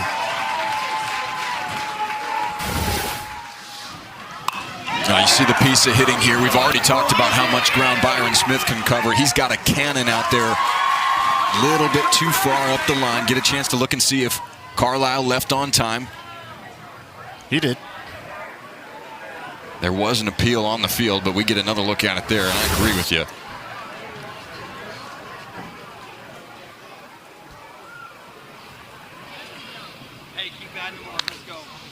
And if the appeal is made properly, it allows them to then challenge using our replay system. Yeah, you get one more look at this one here. See the swing out towards the right side. You can see that ball hit on a line, and it looks to me, Lowell, like it's pretty comfortable, honestly. I think so. You get a look at that right foot of Carlisle as he's catch is made. Turned around. There's the catch, and there he is. So would think this one's pretty quick.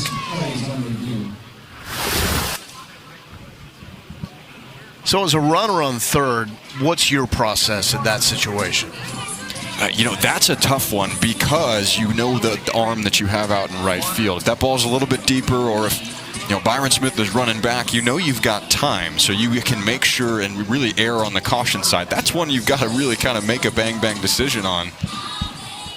But as a runner, are you always looking for the ball, or is there situations where you're waiting for your coach to tell you go? Yeah, so that one, because it's in front of you to right field, you've got a clear line of sight to it. So you can have your foot on a bag in an athletic spot while you're still looking and seeing the baseball. If that's hit to left field behind you, that's when you're relying on your coach more, maybe, depending on where it is. If it's really close to the line, because then otherwise you're going to have to turn around before you're going to home plate anyways.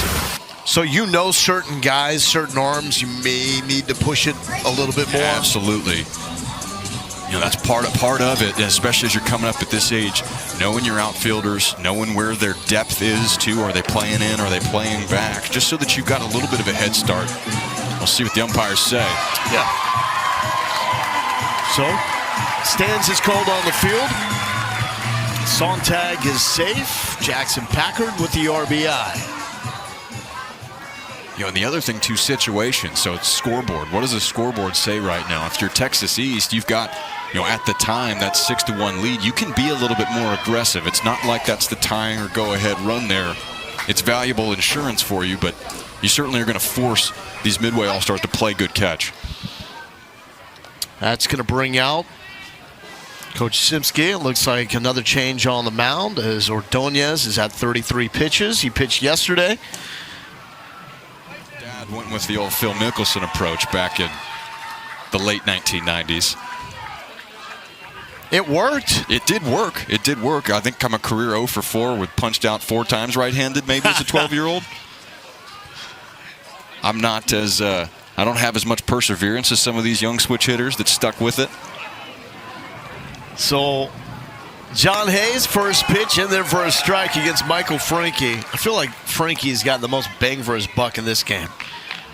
He has been all over the field. 1 for 2. A single and a run scored. And down the line, Vardaman collects it, fires across the diamond for the 3rd out. 7-1. Texas East with the lead as we go to the 5th. 1 hit for Midway, and it was Roman Ryan who has a double and scored the lone run. Holden Tisselcone has been a dog. Clutch triple to score 3.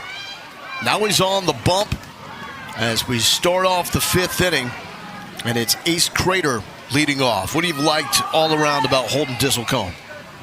Just, the versatility. He's been moving it around with the arm angles. We've seen him changing speeds, a couple of different breaking balls on the mound, not to mention slashing that ball down the right field line in a full count with 2 outs in the 1st inning to get your team going. And you see that's the difference in the ball game right now, that one swing.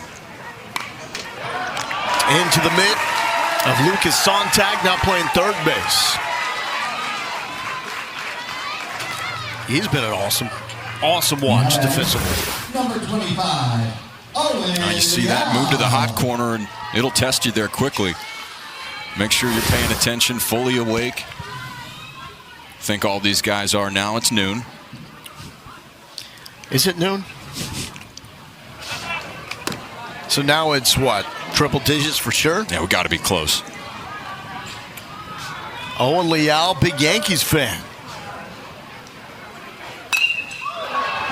To center. Fighting the sun, making the catch on the run. That's not easy. But Jackson Packard does. Well done, kid. That's a long way to go there into the gap in right center field for Packard. This is a guy that didn't make the All-Star team last year and really had to fight for it and has kind of blown up over the course of this season for this Lamar Little League team. You see a man in center field, no problem for him going into right center. That's an awesome story from missing out on All-Stars to becoming one of the top dudes on the team. Just work, man. These kids are so young. So much is going to happen to the kids that are on this All-Star team. And for all the kids watching at home that didn't make All-Stars, that does not dictate the ball player that you will be in the future as long as you keep working.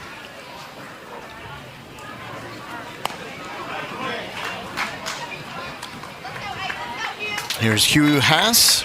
What's fun is when you get 10, 15 years now down the line is when you look at these rosters. You played in this tournament. You see the guys like, that guy's a big leaguer now. And that guy's playing in the show. And it's like, man, you couldn't do this or that when we were in this tournament. Yeah. The Dutch hammer on the mound. He's lived in 6 different states.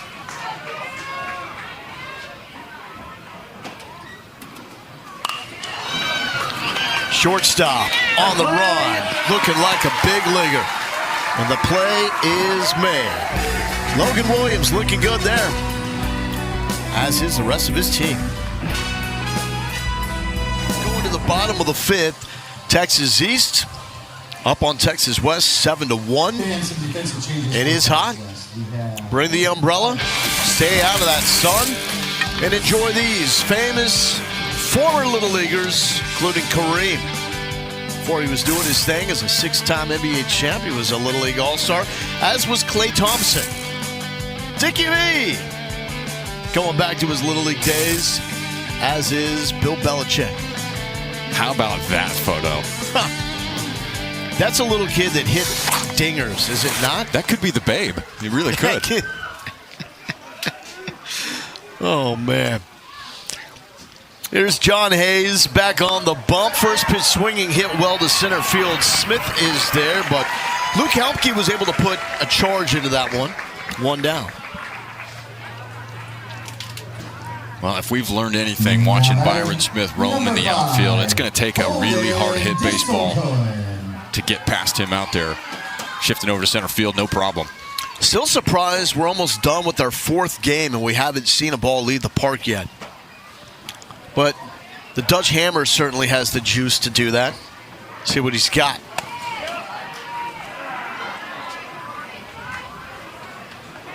Coolest place traveled, Kenya, Africa. And his player bio said his dad actually grew up in Africa. And the reason he's moved so frequently is his dad is in the hotel business, and so runs different hotels, and it was in San Antonio for a while. As this one is up the middle. Simsky got it! Oh boy!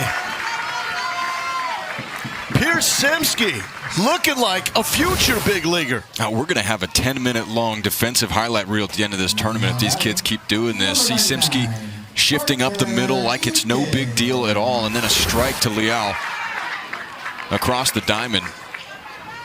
Some high-level defense being played here in Waco. That's big time. That is big time.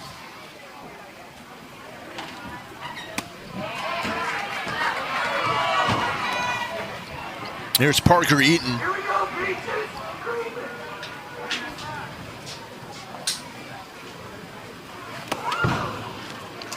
Favorite food is crawfish. Get that a lot in Houston. You start making your way out towards Louisiana. You a crawfish guy? Yeah, not as much. I've certainly been to some boils, have some friends that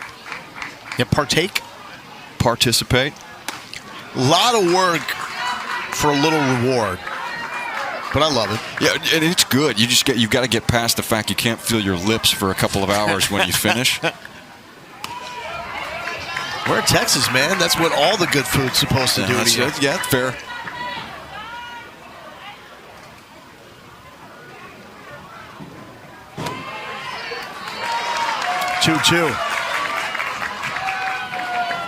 It's a really nice job by Hayes going backdoor with that breaking ball.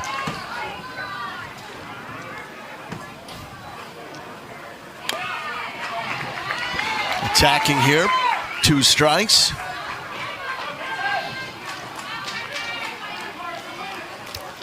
Trying to keep this as close as possible with this 6-run deficit going into the top of the 6th as we play 6-inning games here in Little League.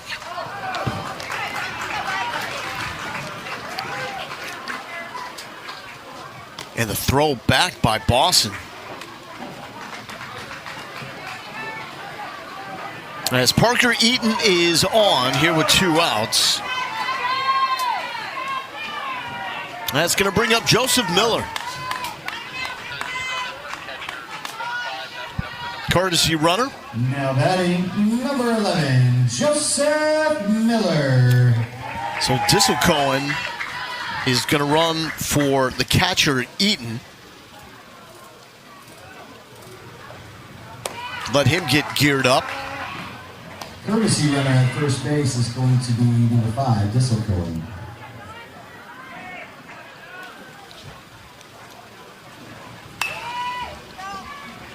On a play right side.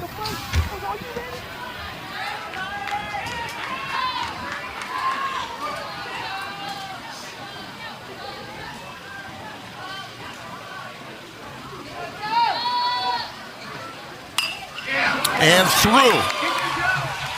2-out knock, hit number 8 for the All-Stars from Lamar Little League.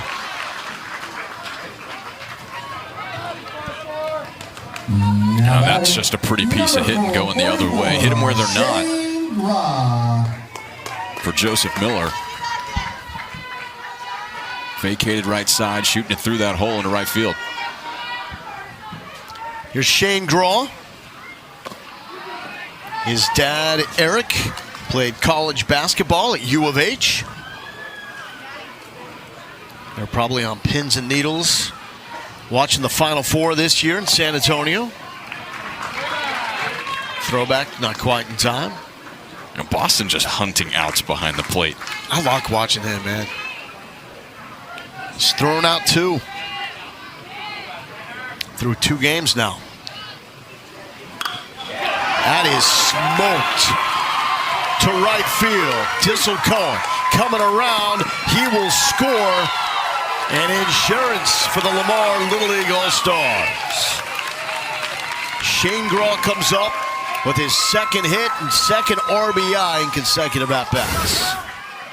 Oh, Graw getting it done down there Number 21, in that 10 spot in the order. You talk about his second hit in as many ABs. Look him get around on this, the left-on-left matchup. Catching that ball out in front into right center field, bringing home another run in this Texas East All-Star team is putting on an offensive clinic here. And that is going to be an out at first base as they box out first and third. But they get another run across. It's 8-1 Texas East, 3 outs away from winning their opener. Back here in Waco as we go to the 6th inning. First game of day number 2, this Southwest Regional. An 8-1 lead for Texas East. And Michael Frankie, my guy, on the bump for the Lamar Little League All-Stars. Future pickleball pro. The scouting report tells you what, Connor Wanhanen? So he's a weapon that's not been utilized yet through districts, sectionals, or state. But he is a true knuckleball pitcher at 12 years old. I'm intrigued. Let's see it. Cal Turner stands in. Now we saw a pitcher yesterday mix in a knuckleball, but not billed as a true knuckleball pitcher. There it was. Okay, yeah. Little Wakefield for you. He's got some tumble to it. Little Charlie Huff.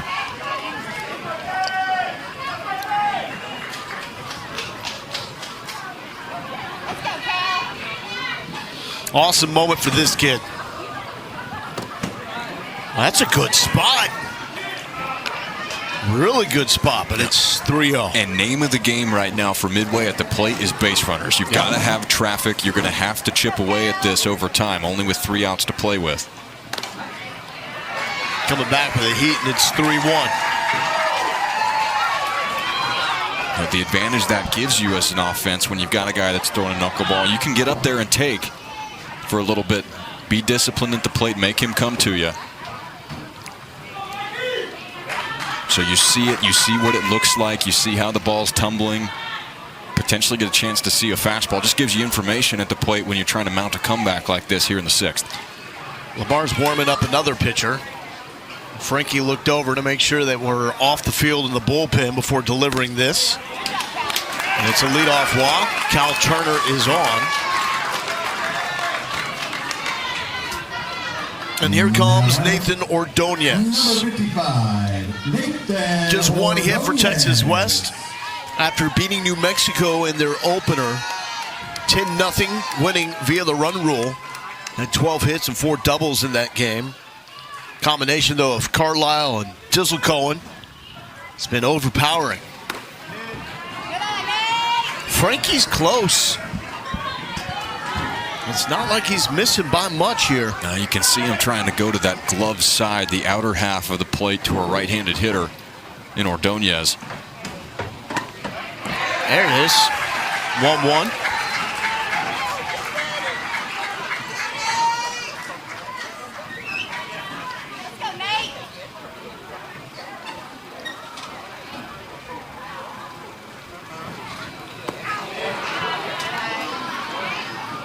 And it's 2-1. Michael Frankie, 12 years old. These players league age 10 to 12, mostly 12-year-olds. There are some 13-year-olds if they have a later birthday. Up the middle, Frankie got it! Double play! Yeah, you go, Michael Frankie. That was awesome. I mean, what do you even say about this? Hit right back up the box. How about snare it, compose yourself, and get it back over the first base? The knuckleballer with the reaction time. 0 hesitation. That's pure instinct, Slow. And it's awesome for the kid. As you mentioned, hasn't pitched an all-star play to this point. They've got a loaded pitching staff, but he makes the most of the moment. Now 1 out away from winning the opener. Here's Clayton Fagner. That was awesome by Michael Frankie. Little up. And we've talked about it, but core memories. That's one right there.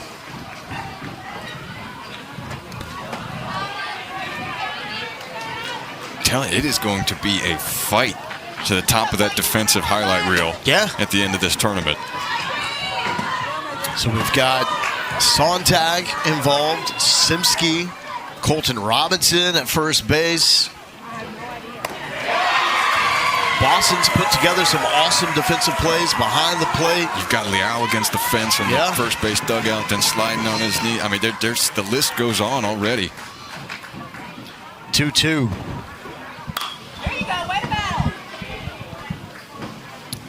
Teams representing Texas East are 20-3 in Southwest Regional openers. That is the best mark all time.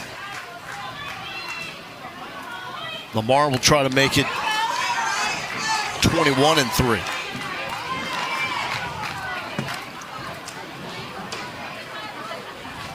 And the last 22 champs here in Waco have all won their regional opener. And Lamar Little League's in a great spot, knowing because they had yesterday off, their pitching is stacked up a little bit better.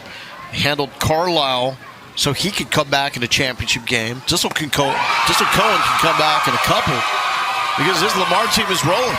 There it is, an 8-1 win for the Lamar Little League All-Stars. And a dominant performance. That's what it's about. Had away Mikey.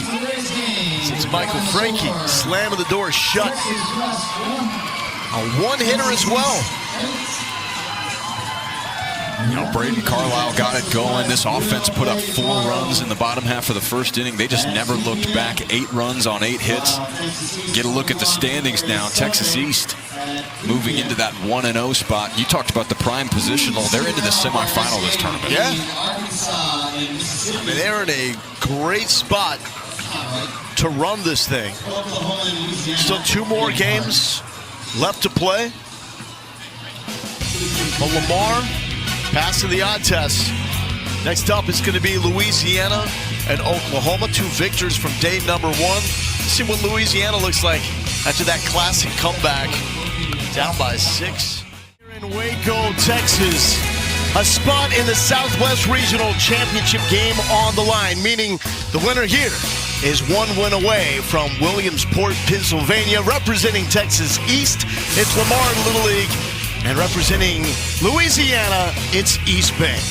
10 regions from across the country, all playing for spots in Williamsport. We started with 7 teams, down to Oklahoma, Louisiana, and Texas East. This is how the bracket looks. Winner here goes straight to the championship. The loser is still alive and will take on Oklahoma tomorrow, with the winner then going to the championship game.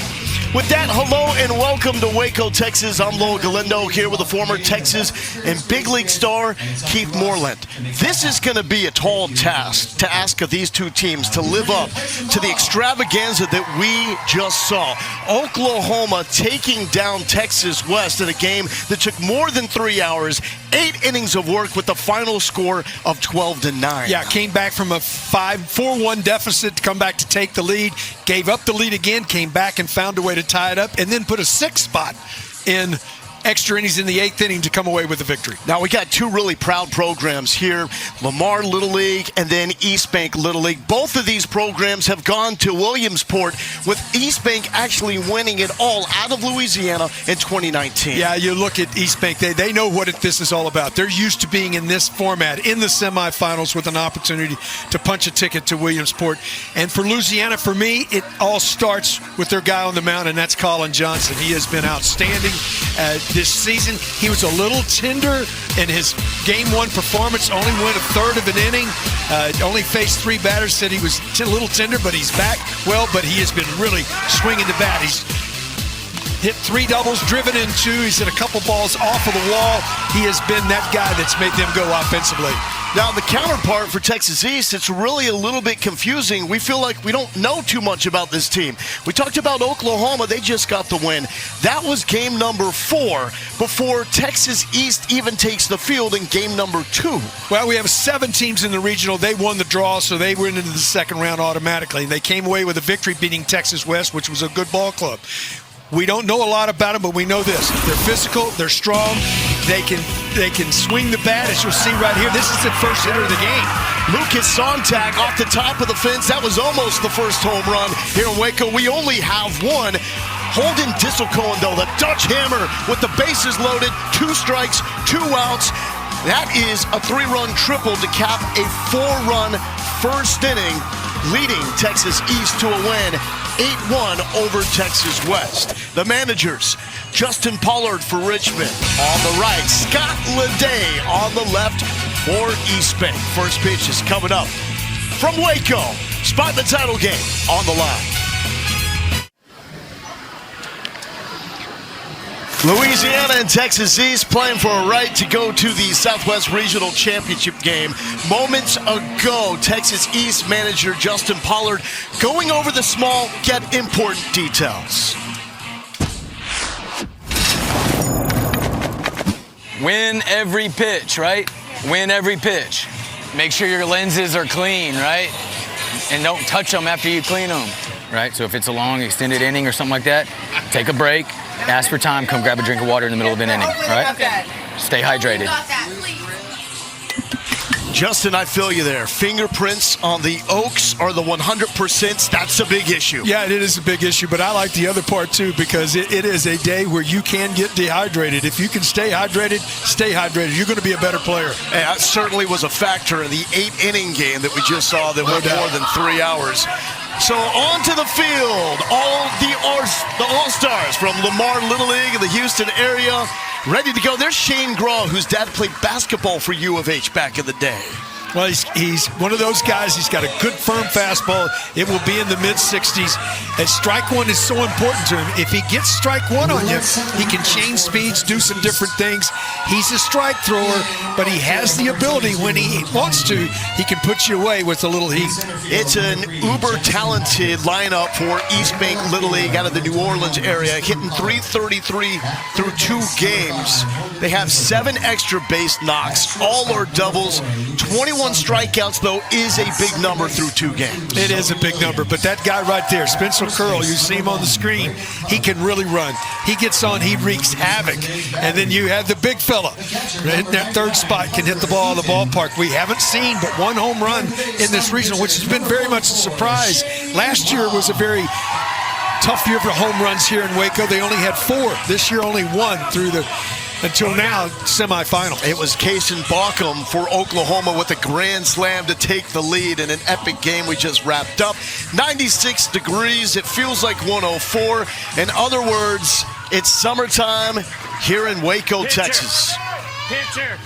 We had a continuous batting order here in Little League postseason play, meaning all players on the roster must bat. You're allowed free defensive substitutions. So for Louisiana, it will be 12 batters in the lineup. For Texas East, they have 1 player that is injured, so 11 players will bat for Lamar. So a switch of gloves. Shane Graw ready to go against Spencer Curl. Favorite big leaguers, Pete Crow Armstrong. One of mine, too. How can you not love what he's doing for your Cubbies? And that is up from Graw. His catcher is Parker Eaton. All the players here between league age 10 and 12. We will have some 13-year-olds, and they are eligible as long as they turn 13 on or after January 1st. East Bank, though, has 4 11-year-olds. Check this out. Prior to this team, only 3 11-year-olds ever made the Majors All-Star team. They've got 4 alone this season. Up the middle, the backhand. Come on now, kid. Silky smooth by Logan Williams, and not a bad stretch to boot by Braden Carlisle. Well, this is just outstanding. Diving to his right, has the presence of mind, throwing from the seat of his pants to get an out. Just an outstanding play. Got to get it and get rid of it and hurt because Curl can really run, Lowell. Well, that's an outstanding play. Logan says he looks up to his mom because that's where he gets his athleticism. So shout out to Stephanie on that play. Here's Colin Johnson, who became the first player in Southwest Regional history to have 3 doubles in one game. He did that in the epic opener for Louisiana. They were down 7-1 against Mississippi, came back to win 8-7. That comeback win was the 3rd largest in Southwest Regional history. He's a young guy, only 11. Well, wait until you watch him swing this thing. Crazy pop. Up the middle. Bobble, but recovers to make the play. Logan Williams with 2. Got to stay with it. Don't panic. He did a nice job right there. Understanding the ball's right in front of him. Mechanically very sound. I made the first one, and it made it look easy. This one was a routiner, but he stayed with it, got the out. Everything happens so fast at this age level. Bases are 60 feet apart. The mound's 46 feet away, and you have monsters like Cristiano Wyndham, all 6 foot of them standing in. And when you talk about monsters, Wyndham certainly was that in the Louisiana State Tournament. About 11 of 14 with 2 home runs. His younger brother, Gene, also on this East Bank All-Star team. Typically plays second and first together. Well, I just absolutely love what we've seen this week in pitcher's mound presence. He just doing a really nice job. Have their idea, taking their breath, finding their target, and delivering the baseball.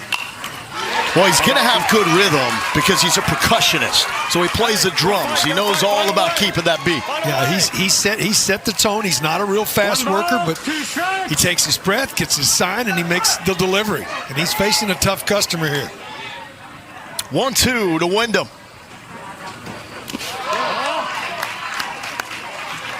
Wyndham's manager, Scott Leday, says Cristiano is a team leader, and the rest of the team looks up to him literally. He's a big young man. 2-2 from Shangraw. Got him. 1-2-3. Excellent defense by Logan over at second base. Shane does the rest.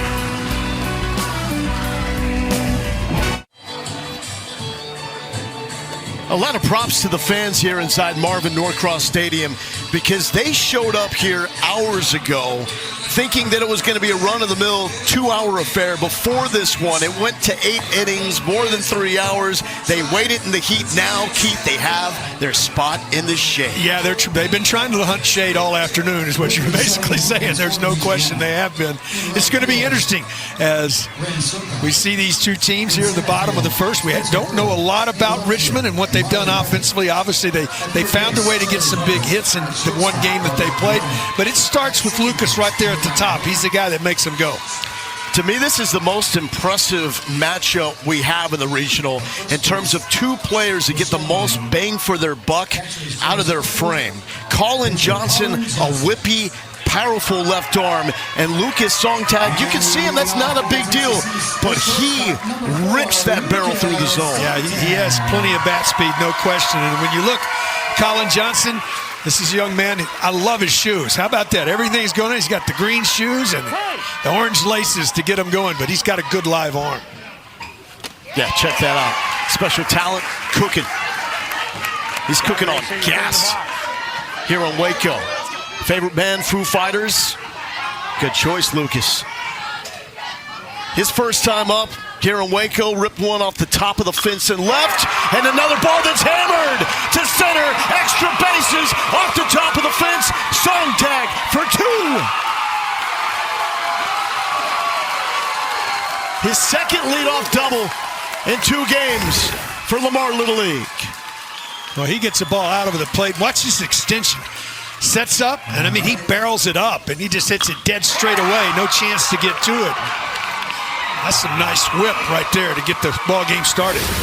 Again, not a big guy, but just a fast rotator.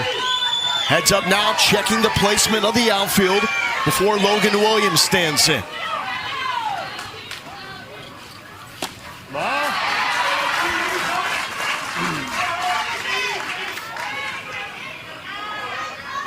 Logan's a 12-year-old, loves watching Mike Trout play. His coaches say Logan is small but mighty. And it's 2-0. So you mentioned it, Colin got the starting game number 1 for Louisiana through 17 pitches and then looked at his dugout and grabbed his shoulder, a little discomfort there, and the change was made. It took 6 East Bank pitchers to get through that opening win against Mississippi. Yeah, but they did a lot of good things. They kept their team in the game, and they just kept clawing away, and then made one of the biggest comebacks in Southwest regional history. Leday relaying the pitches to Jonas Krappel, his catcher, through the pitcher comm system. 3-0 here for Logan Williams. Texas East drew 8 walks in their opening win against Texas West on Friday. They were the only team not to play in day number 1. So first day bye. Got to be creative the way you stack a bracket with 7 teams. So that will rotate year by year which region gets the first day bye.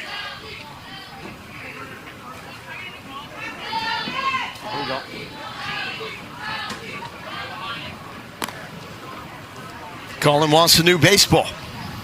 They feel different. Every pitcher I've ever known, they'll put one in their hand, they can tell instantly, yeah, I'll throw that one. And sometimes they put it in the hand, they don't think it's right. Give me another one. Colin Johnson's favorite athlete is Aroldis Chapman. He throws gas just like him. To the left side. Check the runner. Fire to first by Charlie Butler. Zone tag. Out. Heads up play by Cristiano Wyndham. That is how it's done as Dom Palermo covers from short. Excellence all the way around. Well, that's just an outstanding job. Everybody in the right spot.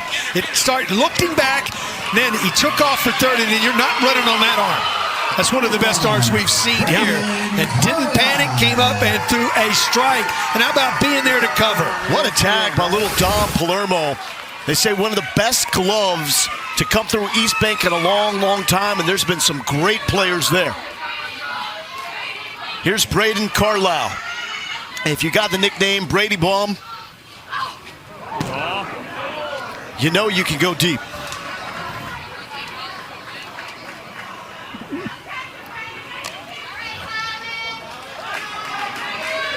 He's got some serious bat speed as well.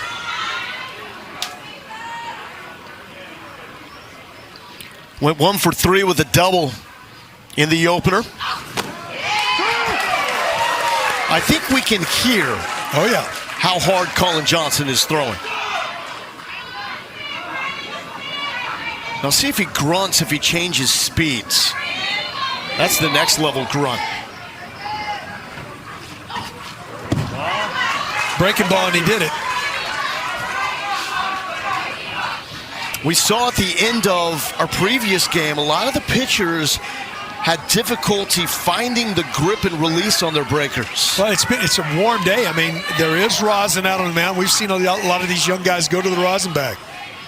Get some grip. 2-1 to Carlisle. Nasty. Turned that pitch over. Fastball count, turned it over, had him out in front.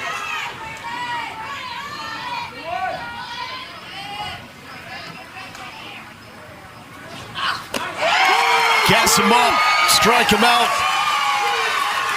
A leadoff double by Texas East. It was wiped out, though, by this beauty. 5, 3, 6. Out of the inning.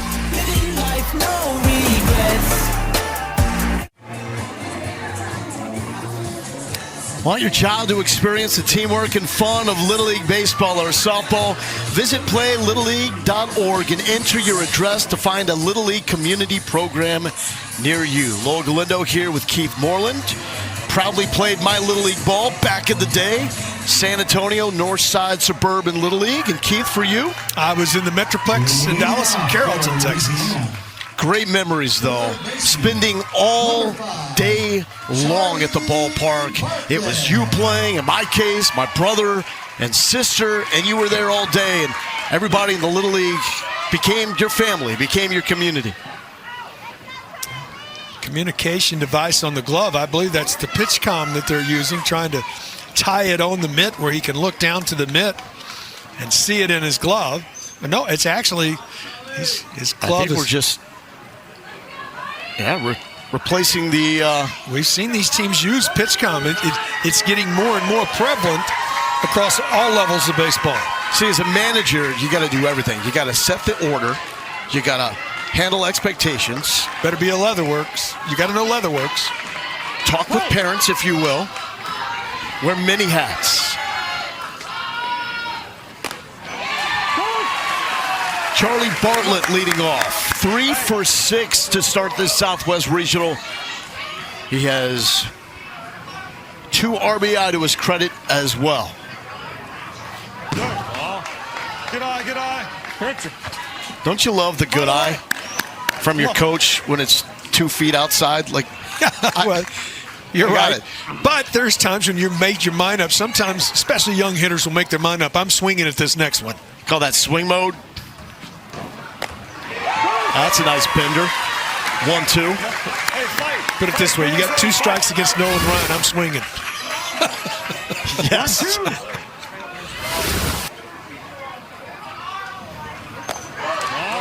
He wears number 5 because of Joe DiMaggio. His grandfather, Jim Xeris, recovered DiMaggio's bat, Betsy Ann, during his 56-game hitting streak after it was stolen. They're going to take away this dude's bat. Bartlett plants that in left. The first hit for East Bay. Well, he stays back, a breaking ball. Caught it a little bit on the end of the bat, but just enough of it. Number 11. Heck of a job by Sontag. Almost had. Oh, yeah, he laid out, tried to get to it. It's not a bad start. 4 hits in 3 games for Charlie. Jonas Krupel, the catcher, he's 2 for 4. Little League baseball, runners cannot leave the base until the pitch passes the batter. We have not had a lot of action thus far on the bases outside of wild pitches and pass balls. Hey, 2-0, way ahead. Way ahead. The voice of Scott Leday, manager for East Bank, down the third base line.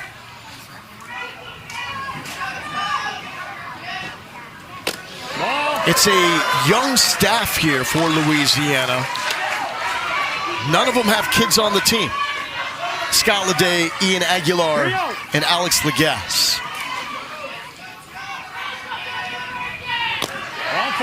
That gets away from Parker Eaton, but it is ball 4. Bartlett to second, Krupel to first. Not the MO that we've seen. Shane came out and was really good in that first inning. He struggled here, give up the base hit, and then 4-pitch walk. See how teams want to play it. We have seen teams here in this Southwest Regional Championship put the bunt down here first and second with nobody out. See what happens here.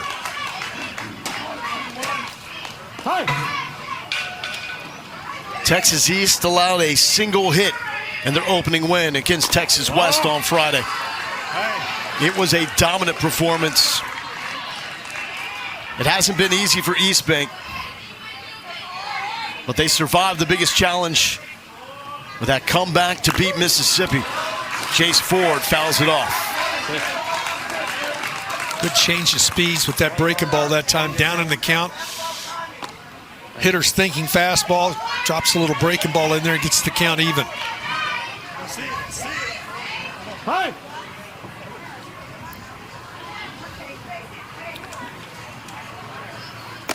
And that is out, and it's 2-1.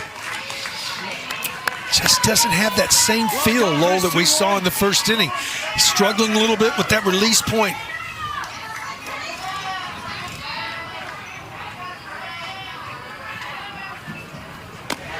Drops that in. You gotta fight, you gotta fight. Come on. Sometimes that breaking ball when you're ahead in the count's unfair. Hitters say you shouldn't be able to throw that. 2-2 to Jace Ford. Graw tries to drop that one in as well. And it's a full count. 25 pitches now for Shane Graw. Max in a day is 85. We'll get into the different layers and tiers of pitch limits. And there's strike three and a fist pump well deserved by Shane Graw. He needed it. He got it. Well, he's got a good feel for this breaking ball. Just comes in and drops it in. I believe it was a strike if it's not swung at. And just got a good feel for that. He's struggling a little bit with the feel with his fastball. Here's Don Palermo, 11 years old, one of 4 11-year-olds on this team. He's a baseball junkie with a high IQ, according to his manager, Scott Leday. He's impressed me at shortstop. He's not a big young man, as you talked about, but he gets it out of his hand, and gets it across the diamond. Shortstop play has been lights out from all 7 teams that arrived here in Waco.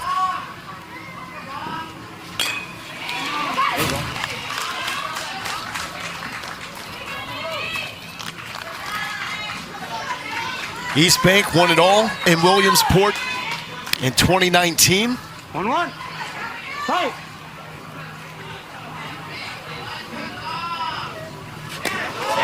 And that gets away from Parker Eaton because it hits Palermo. So dead ball, and the bases are loaded. And now batting, the second baseman. Breaking ball just gets away at top. I believe he gets his back foot right on top, and it does, right on the toe. Here's Gene Wyndham. Saw his big brother Cristiano at first base. Looking for that first hit here in Waco. You can see the determination on his face.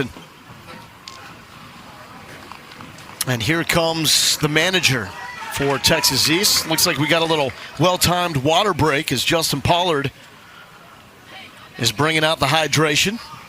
Take a drink. Hey, relax, okay? Relax. You're doing fine. Don't try to overthrow. Let your defense work here, all right?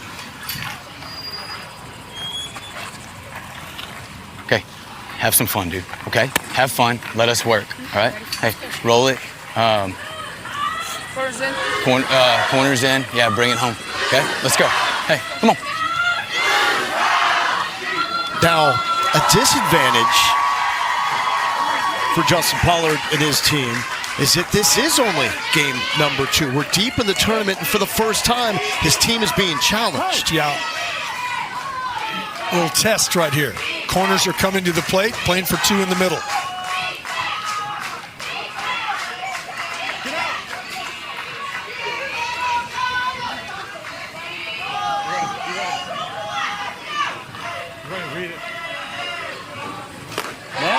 That's out. First pitch ball to Gene Wyndham. He has just missed in that same spot a few times with his fastball. Just hasn't been able to catch that corner.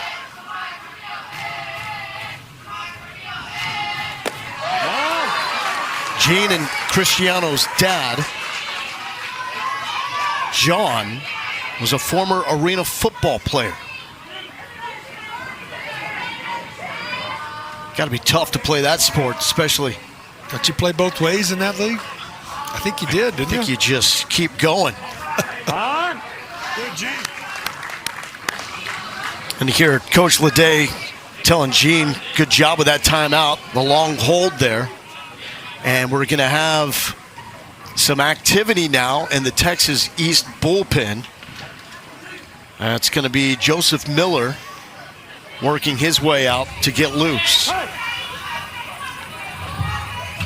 Hot day here in Waco. Nice bounce back, and it's 2-1. Push off and see if this is the ball going right.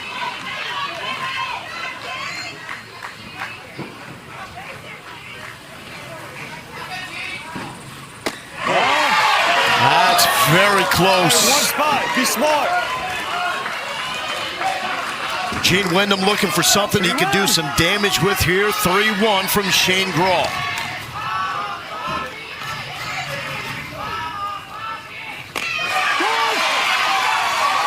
Nipping the outside corner.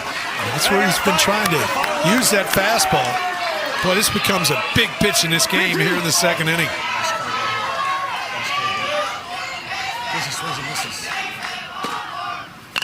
Wyndham rips it past Leday, foul.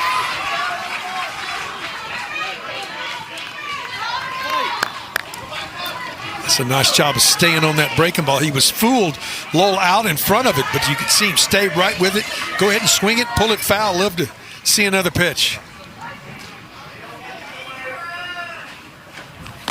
Strikeout number 2 for Graw.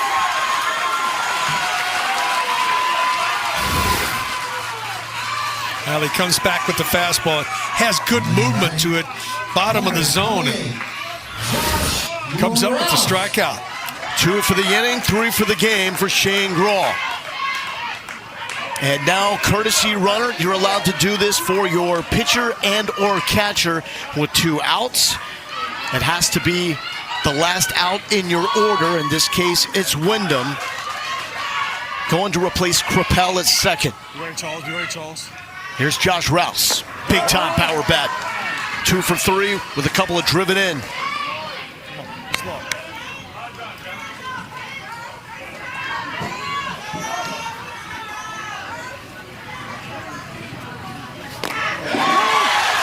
Scott Leday says the East Bank Little League All-Stars would not be in this regional without Josh Rouse.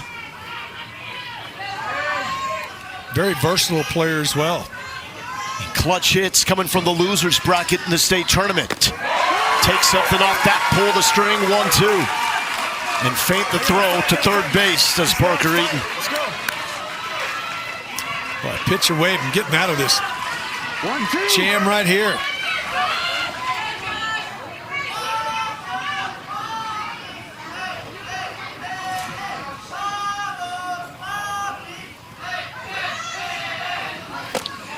Ooh.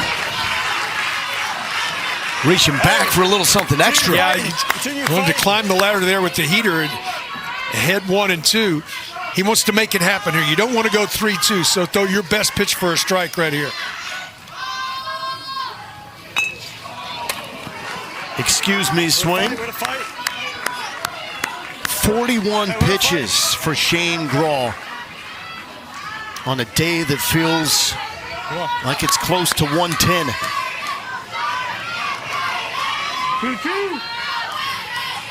31st pitch this inning. Rouse spreads out the stance with the 2K approach. It wasn't easy, but Shane Graw gets out of him. Leave him loaded, why don't you, Shane Graw? Climbs the ladder with the heater when he needed it for his 4th strikeout of the ball game.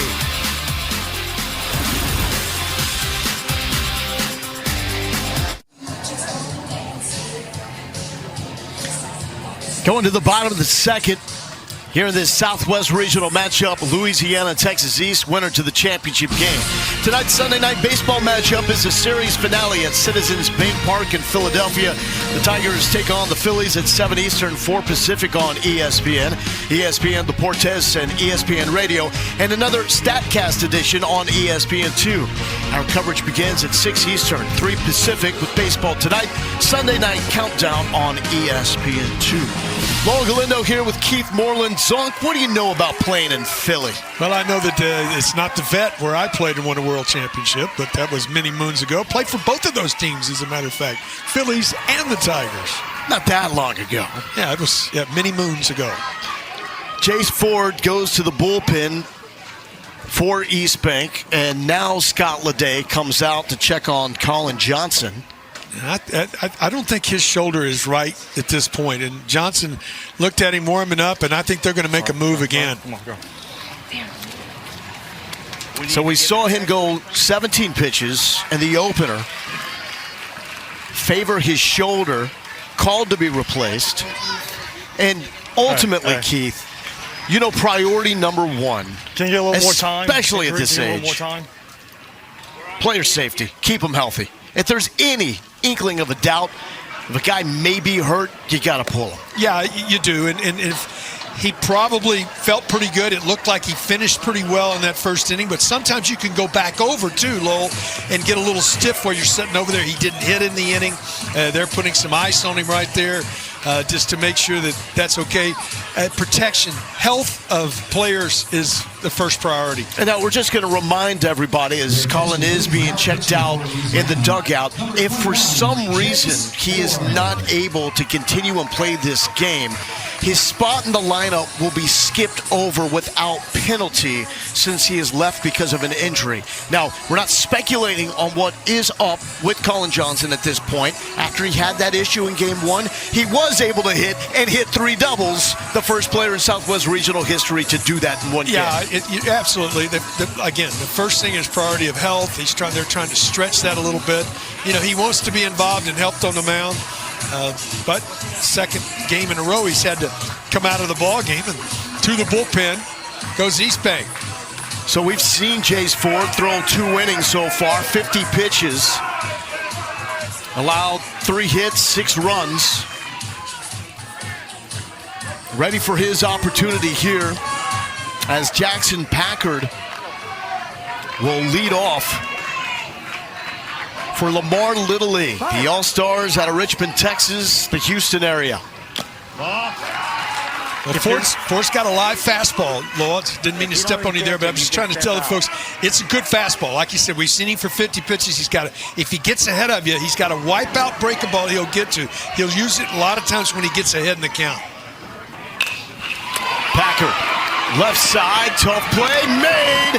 Charlie firing across the diamond. That's Bartlett for the out. Well, Bartlett's a guy we've seen on the mound. He's got a good arm. Nice job moving to his left, sets his feet, and delivers a strike to first base. You got to be ready for the velocity he's going to bring you at first base. That's real. We've seen a huge arm from Bartlett, the arm from Jackson Lyle at third base for the Oklahoma team that we will see tomorrow. Awesome as well. And love that. Michael Frankie at the plate, just dapped up. The catcher, Jonas Krappel, and the home plate umpire, Mario Martinez. Good kids who we've seen on hand here in Waco. Now, I don't know about the state of the hotel room they're staying in and what happens when mom and dad are away. Maybe coach looks away for a moment. Well, they're having fun. Yes. What it's about. Yes. Probably leaving a mild path of destruction in their wake. Speaking from experience, of course. Okay. And there's Michael Frankie's fam. His mom, Nikki, on hand. Hey, not here. Let's go. Find a way to win it. See if Ford goes to that good breaking ball here with a 2-strike, 2-2 count. He's got a good one. Drilled to left field, going back, fighting the sun, and a cool customer is Marley Pettit. Nicely done.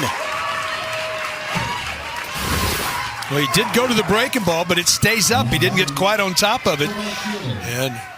But a nice running catch looking back into the sun. Wipe your lenses and keep them clean. Well, East Bank didn't get that pregame talk. May have, we just didn't hear it. Maybe they were listening in. This is Luke Helmke.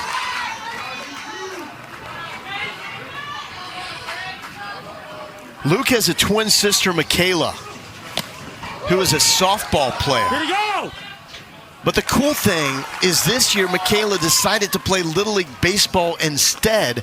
So Luke and Michaela were on the same team. They both pitched, and they would catch for each other when the other twin was on the mound. Oh, that's awesome.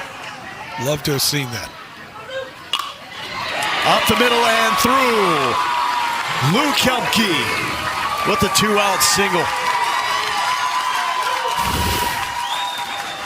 Stayed back. I like he just gets on top of it, drops the barrel, didn't try to pull it. Right back through forward into center field. Now here is the best nickname in the Southwest Regional, the Dutch Hammer, Hayden Disselkoen. For the past couple of years, he was playing Little League ball at McAllister Park in San Antonio, a dominant Little League in the River City. His dad took a job in Houston, so family had to move. They found a great landing spot in Lamar Little League, and now he's pitching and batting for Texas East. He has pitched in 3 straight state championship games, 2 straight in the younger divisions for McAllister Park, and was a starting pitcher for Lamar in the Texas East Championship. Not bad, Keith. Yeah, I mean, turn it over to him. He does have some, his high socks too now. That's some high socks. Sweep socks. Hey, he's cool. 2 strikes, 2 outs. Last time he was in this situation was the first inning of game number 1. Ripped the ball down the right field line for a bases clearing 3-run triple. Not the same result here as Jace Ford gets the strikeout. We're through with 2. Spot the championship game on the line here in Waco. No score.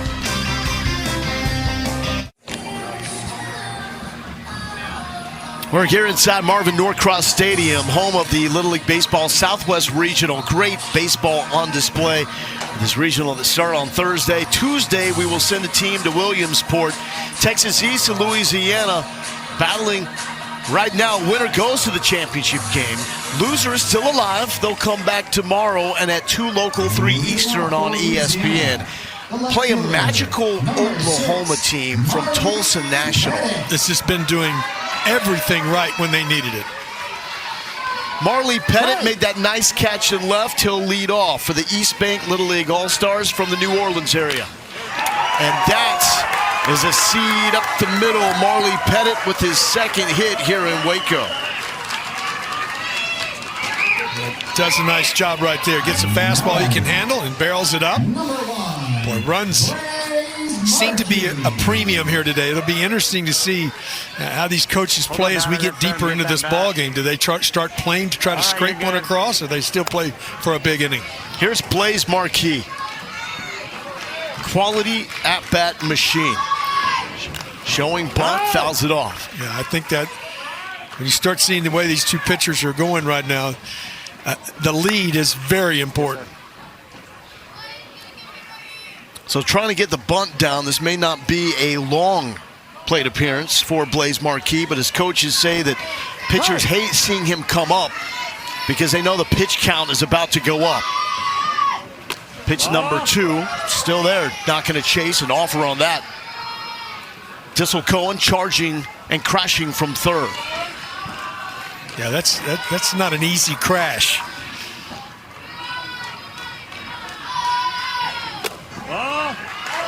The bunt has been a powerful tool this week, especially when you consider there's only been 1 home run hit. Yeah, moving runners up. We've had great pitching in this region.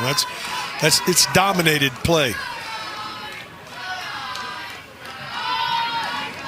Try it again. Disselkoen to 2nd. Sontag tries to make the tag as it came off the bag. That's a good call there by second base umpire Jason Field. That is a gutsy throw by Disselkoen. Almost made it. He almost made it, but what a play by Sontag to go up and get the ball and almost get the tag down with his foot. He does a great job to try to come down, but just catching the ball it took a lot of effort. This is Ren Surkoff, the number 12 hitter. Also looking fun. He gets away from the catcher. Everybody moves up 60 feet. And Louisiana now threatening 2 in scoring position. Nobody out here in the top of the 3rd. We play 6-inning games in Little League.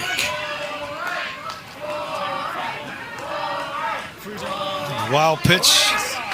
It's been a major part of a lot of scoring here in this regional. We saw Texas West in her previous game, try to score an extra innings and walk it off after a wild pitch where the catcher was not paying attention but caught wind of it quick enough to get that out at third base. Game-changing play. Surkoff pulls it back. That's a strike from Shane Graw. 50 pitches. There's going to be a water break for both sides after this half inning. It is that hot. These boys have been here for a long time. Oh. Hey, one spot. One spot, be smart. 3-1.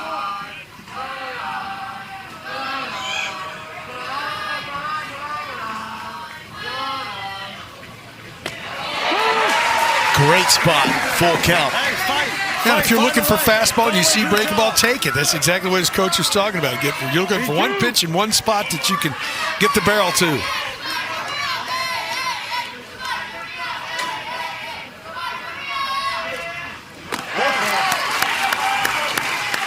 He needs to make sure he checks the runner over on third. Pettit occupying a little piece of his mind. Bases loaded for the second time for Louisiana. This time back to the top of the order, Lowell, and a guy that's really hard to double up. He's got great speed. Spencer Curl goes fishing in the bayou. Caught a 27-inch bass. I think that's a speckled trout. That's what I think it was. You can catch a bass in the bayou, hey, too. You know what you're talking about. Chop, Thistle Cone to home, but high. One run scores. Here comes Marquis. That's two.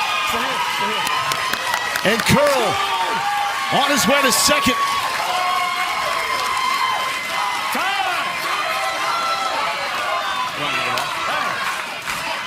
Always thinking about getting outs is the first thing you want to do, Lowell, in this scenario.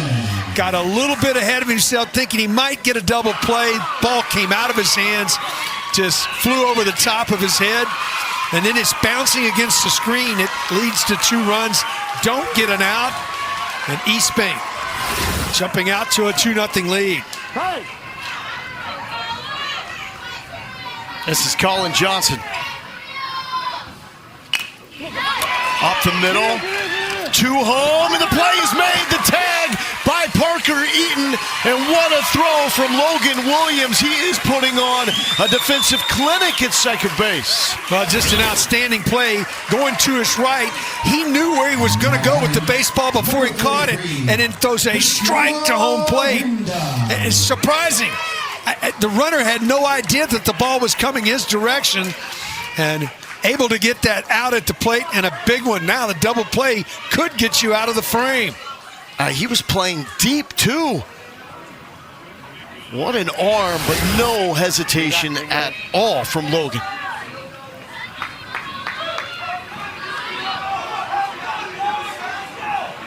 There you go. Come on, Chris. Here's Cristiano Wyndham. Hang on, son.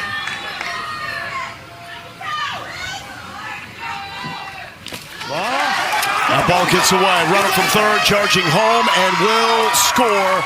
Spencer Curl makes it 3-0. Hold on, I might see that play. Really good anticipation right there.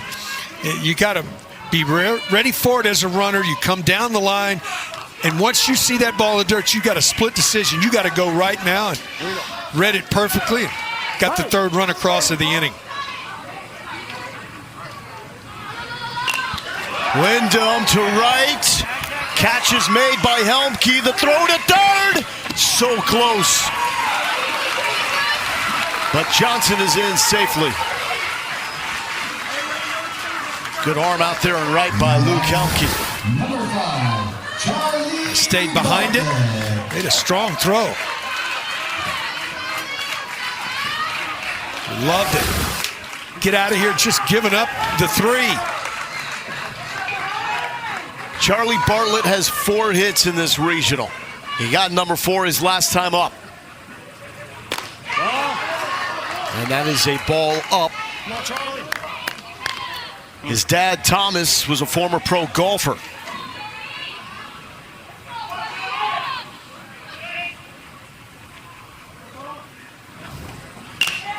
Hit well, gap shot, down, extra bases. Louisiana plates another one. Bartlett eyes up, looking for the turn, but Leday will hold him at second base. Bartlett is unstoppable. That's 5 hits, 2 doubles here in Waco. He gets a fastball out over the plate, and he just goes with it, barrels it up, and he knows right here, that ball's down. Nobody's going to get to this. He is thinking 3, a nice job of getting it back in quickly, holding to a double. A 4 spot here for East Bay. You'd call that a crooked number, right? Yes, sir.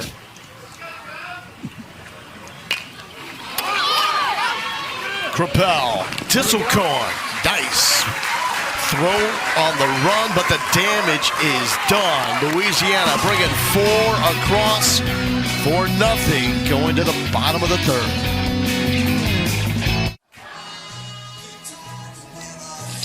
It is so hot that both teams are taking a water break in between innings. You need it because this heat is real and relentless here in Waco. Bottom third, Louisiana up 4-0 over Texas East, winner to the championship game. Earlier, we had an epic elimination game. This thing went more than 3 hours, took 8 innings to decide. This is in the 5th inning. It's a 4-1 lead for Texas West. But they say Keegan Ashford is tipping pitches. A second warning. It was a long delay as they got this sorted out. We thought maybe Oklahoma's manager was going to be ejected. 3 plays later, out of the delay, it's Kasem Balcom, the first home run here in Waco.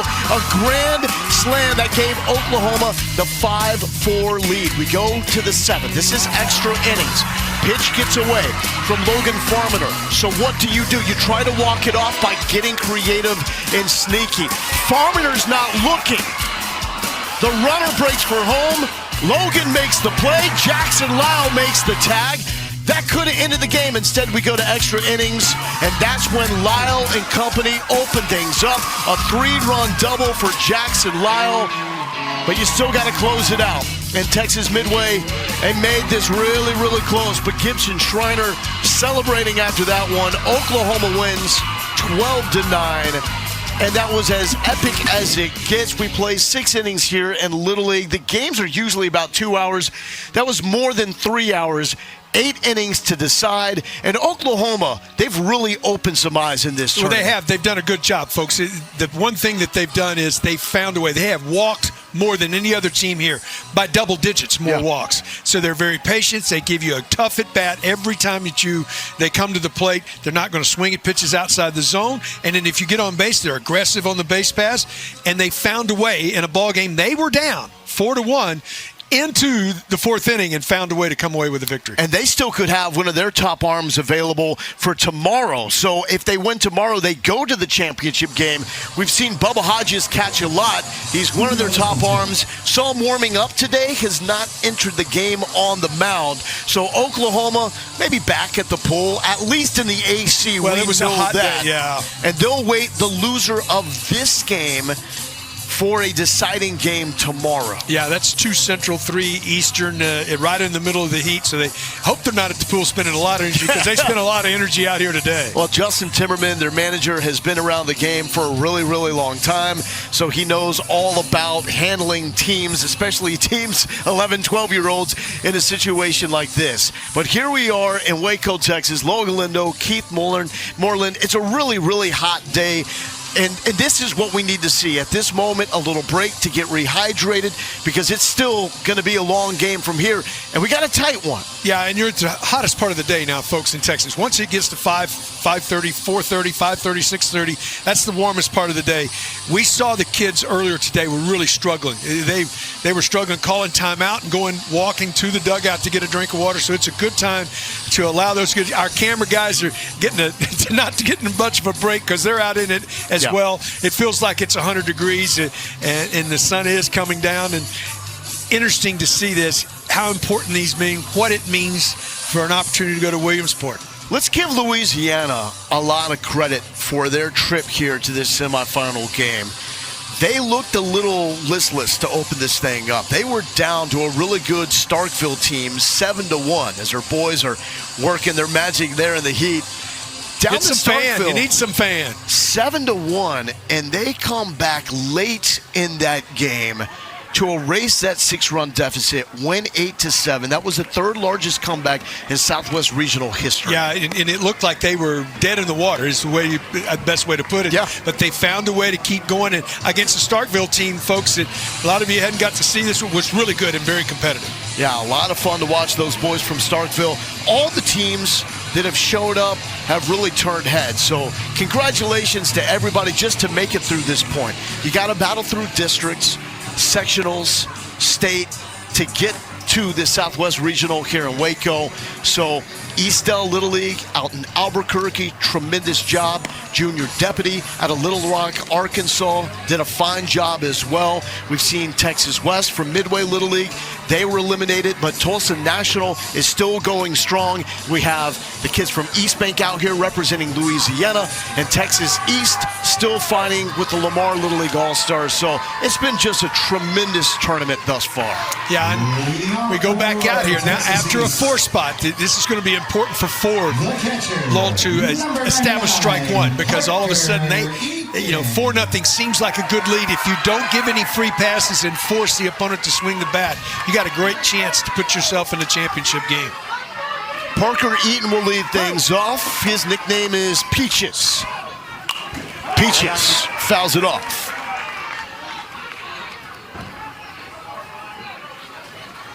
Parker looks up to Jace Laviolette. A lot of Texas A&M fans on this Lamar Little League All-Star team. Field your position, find it, then fire Jace Ford, but is Wyndham off the bag? This is probably going to be a challenge here.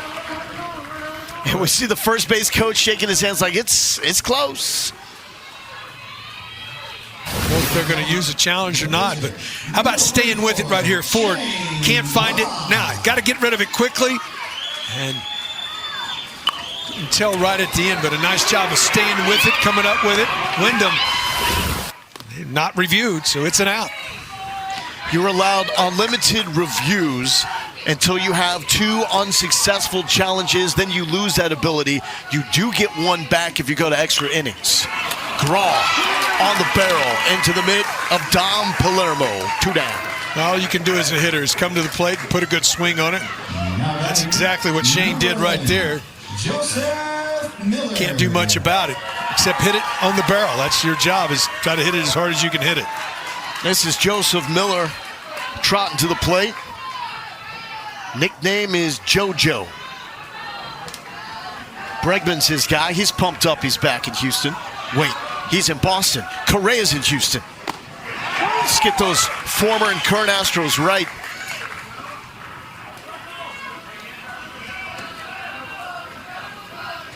Oh, 1 from Jace Ford. Good boy, Joe. Ford has just really got an unusual arm slot. It comes out a little bit above 3/4. Chop to third base. Bartlett gets the eyes behind the mitt and then rifles it to Wyndham at first. 3 up, 3 down after that water break. 4-0 Louisiana with the lead up.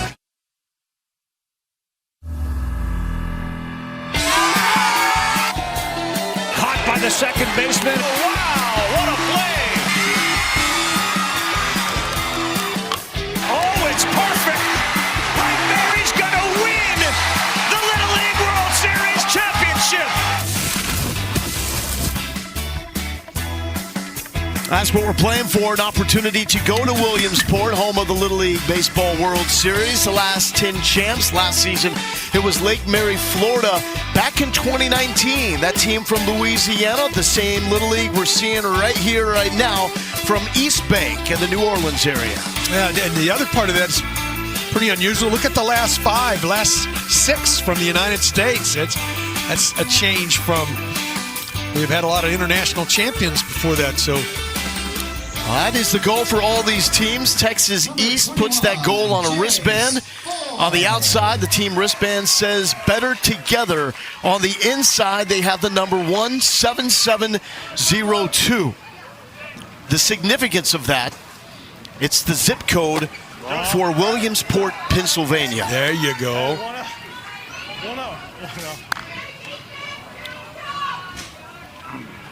And there it is, better together. Very connected group, as most of these teams here in Waco are. You've spent the summer practicing hard together. I mean, you're going at least 5 days a week, multiple hours at a time, traveling to the different tournaments. You become a family. Just reach out and touch that one, says Jace Ford.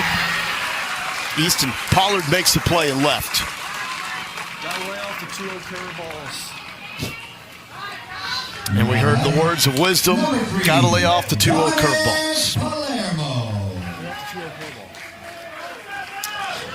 Hitters like to go chasing fastballs. Coaches like hitters to go chasing fastballs. Go hunting them. Get out. Time. And Leday telling Palermo after that long pause by Graw, step out. Right. That is a solid fit between the hot pink Marucci batting gloves and the hot pink Evo shield. Well done. Well done there from Shane Graw.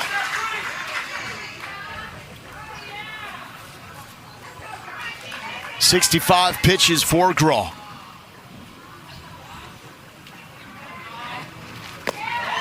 If he can keep you in the game, what he's doing for his team. If they don't come back, they've got to win 2 more games to punch their ticket to Williamsport. So he's giving them some length where they don't have to use guys out of their bullpen. But you got to stay effective. You can't afford to be chasing more than 4. Oh, yeah.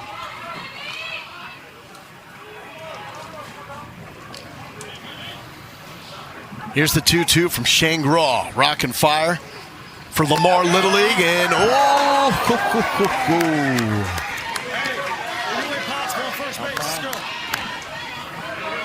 just missed, maybe on the upside. I can promise you this. Diana Graw thought that was a strike. Palermo right on the line.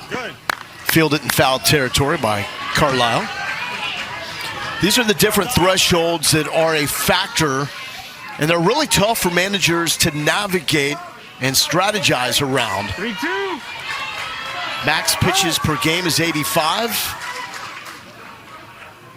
We saw that from Owen Liao in our first game for Texas West. On the ground is shortstop. Whippy released by Lucas Sontag. 2 down.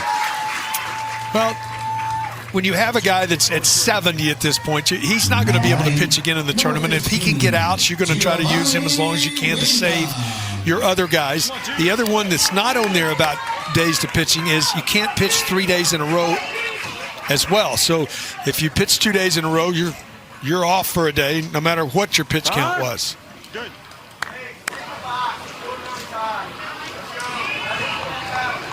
And if you are Lamar and you lose here, it will require playing 3 days in a row If to you want make to it to Williamsport. Yes, sir. Championship game on Tuesday. See that on ESPN. Should be under the lights here on Waco. I mean, at that point, it's probably going to be comfortable inside 95? 93.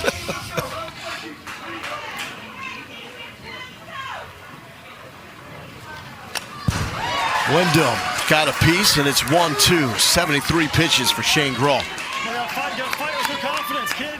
Confidence. 1-2. Fight. Gene's brother Gavin was on the 2019 East Bank team that won it all. Good. Good. Come on, G. You know he wants to match his brother.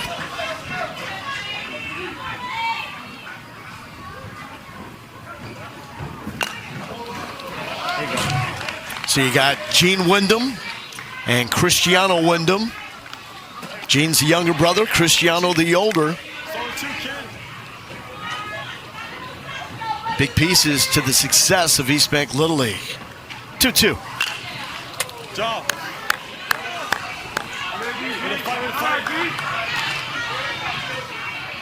And there is Cristiano. 2-2. Hi.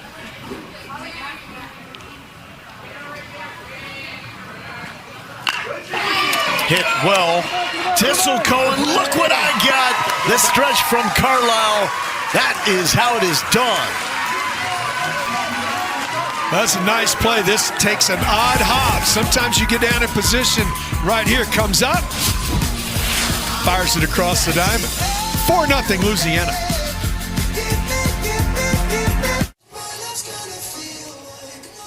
Spot in the Little League Baseball Southwest Regional Championship game is on the line. Louisiana leads going into the bottom of the fourth, 4-0. Tonight's Sunday night baseball matchup is a series finale at Citizens Bank Park in Philadelphia. The Tigers take on the Phillies at 7 Eastern, 4 Pacific on ESPN, ESPN Deportes, and ESPN Radio, and another StatCast edition on ESPN2. Loa Galindo here with a former Tiger and Phil, Keith Moreland. Played for both of them. And Chicago Cubby. As well. Texas Longhorn great. Hi. Carrollton Little League All-Star. This is a big inning. You just feel with the last guy in the order and then back to the top of the order. If Lamar Little League out of Richmond, Texas East, is going to make a push, this would be the inning that they could make their way back in it. Off the bat of Pollard, Wyndham to Wyndham. Keep it in the family on the right side. Defense has been good, Number 4. including a 5-3-6 double play in the first inning.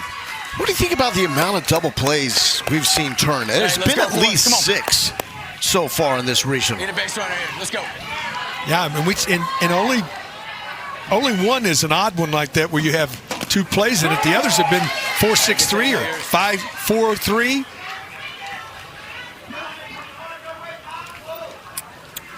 Lucas Sontag's favorite team, the Houston Astros, may play for the Astros if he keeps smoking baseballs like this. That kid is really, really impressive. Well, he knows how to hit. You can see, watch his hands. His front side, you see the breaking ball right there. He sets the front side down. His hands don't come with him at all. Look at his hands stay back. And then right there, when the barrel gets there, he whips the head of the bat to it. One of my favorite parts of hitting, having those live hands, not allowing them to come forward as you stride. Why is that so important? Well, when your hands are back, you have some authority to swing the bat. If your hands come with you, all you can do is fill. But look at his hands are back, and now when he has his weight transfer, you can see where that barrel was right when he transferred the weight from the backside to the front side. The barrel's coming with it, and it creates that explosion of the barrel. Also, if you're striding away from your hands and they don't move forward with you, what does that do for your adjustability? Well, it does. Gives you can stay back. I mean, if it's an off-speed pitch, you can stay back. But the other part of it is that's that lag they talk about of creating energy. I mean, yes, there's launch angles. Yes, there's some new terms. But from time Ted Williams has been playing this game, that lag time means creates power. We can get deep into the kinetic chain if you would like, Keith Moreland, and the transfer of power from the big parts of your body through the small, ultimately to the barrel of the bat. There's Logan Williams drawing the walk. Okay, this is what Texas East needs to get going. Said it was that part of the lineup and that time in the game when maybe get something going. Couple on here now. Let's go, one. And here's the team leader, Braden Carlisle. Trying to stay away from that power bat. That was a dynamite pitch right there. A little two-seamer, outside corner.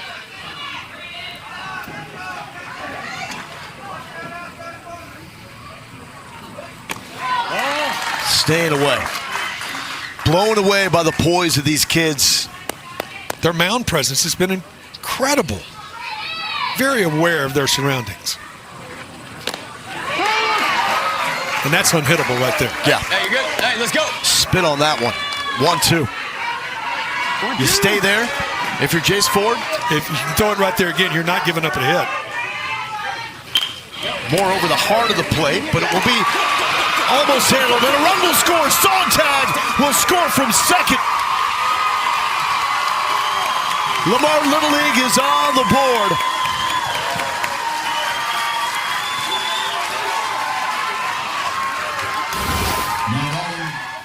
Sometimes staying in the moment's tough. He was trying to get the double play, thinking he might get two out of it. Instead, at this point, stay down, make sure you get an out. And because he came up trying to go to second to get that lead runner, it ends up runners first and third and one across.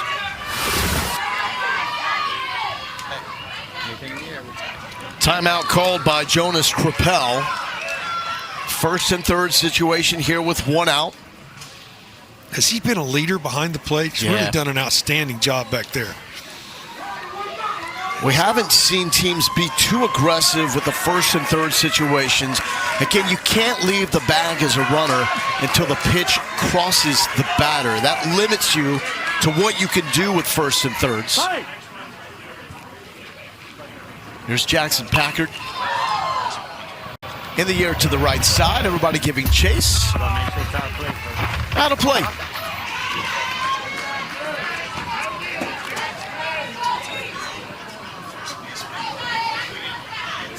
Hold on, batter, hold on. Waiting on first base. Okay, here we go. Hey! 0-1 from Jace Ford. Leave it high, hits it hard. Runner is back, will tag, leaves in time. And Lamar scores again. That 4-run deficit cut in half. Jackson Packard hit it deep enough to score Logan Williams. Yeah, nice job by Williams to get back to tag up immediately where he could leave on time. Got enough of it to get to center. Strong throw to the plate.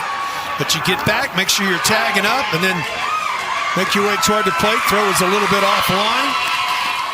But you don't have to get them all this inning. But Texas West gets back in the ballgame. And this is exactly how Louisiana came back in their game against Starkville. Just one run here, one run there, and then the big inning. Here's Michael Frankie.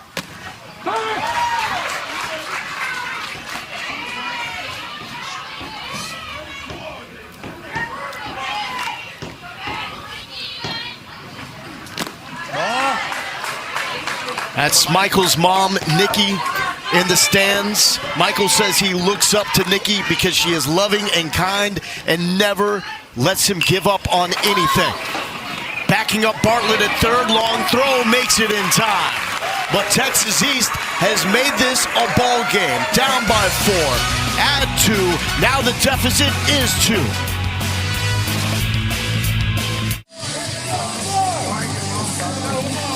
Little League is focused on helping programs impacted by disaster receive the support they need to rebuild, recover, and continue providing children with the life lessons learned through youth baseball and softball.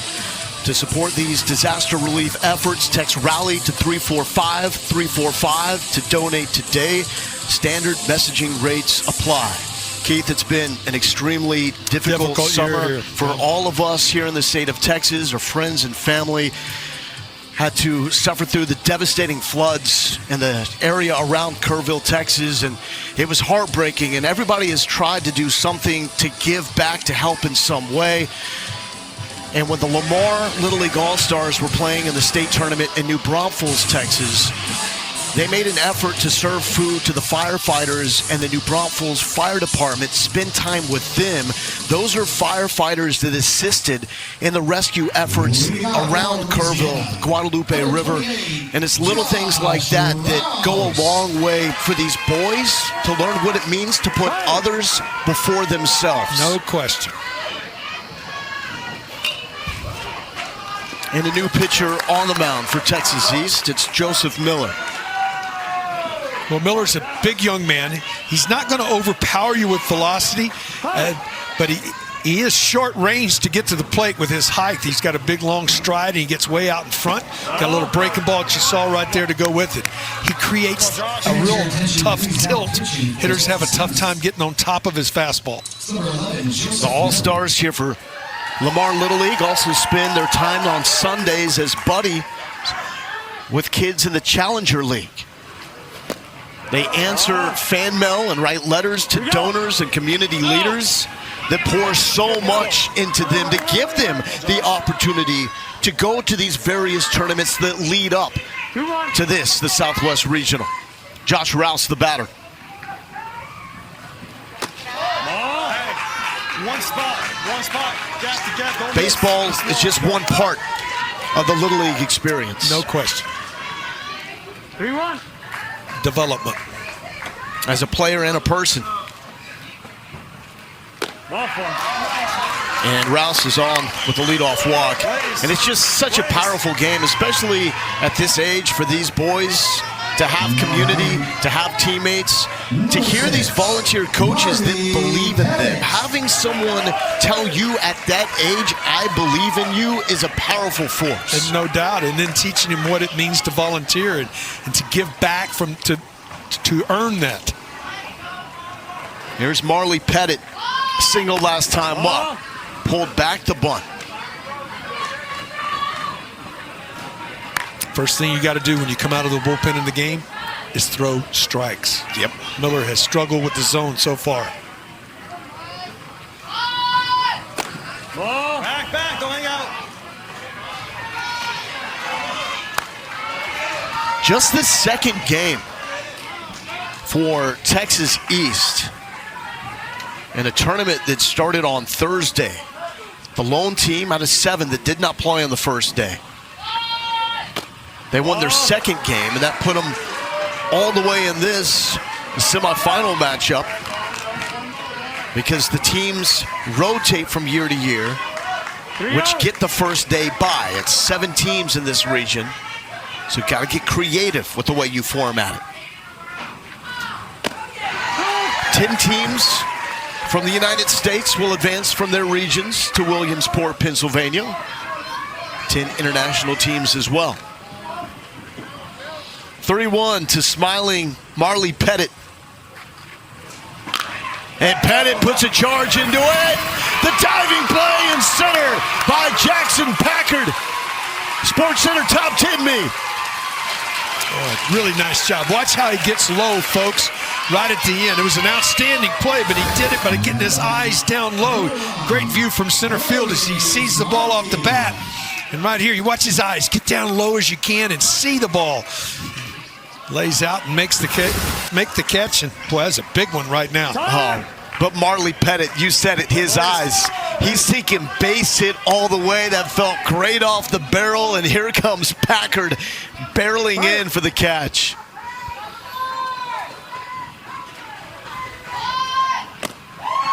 Were you the tip the cap kind of guy after a play like that? Or you just get mad? It's your job to make those plays. You know, it's just like you hit a ball in the ballpark. Run the bases. I don't need to sit and watch it. I hit the ball out. Let's go. That gets away. Rouse trying to take second. A really solid recovery by Parker Eaton.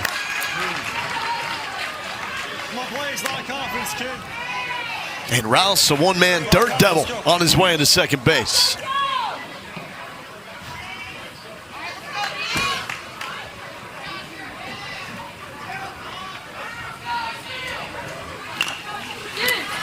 Marquis to Dissel Cohen. Rouse will take off. The throw on time. Sontag with the tag.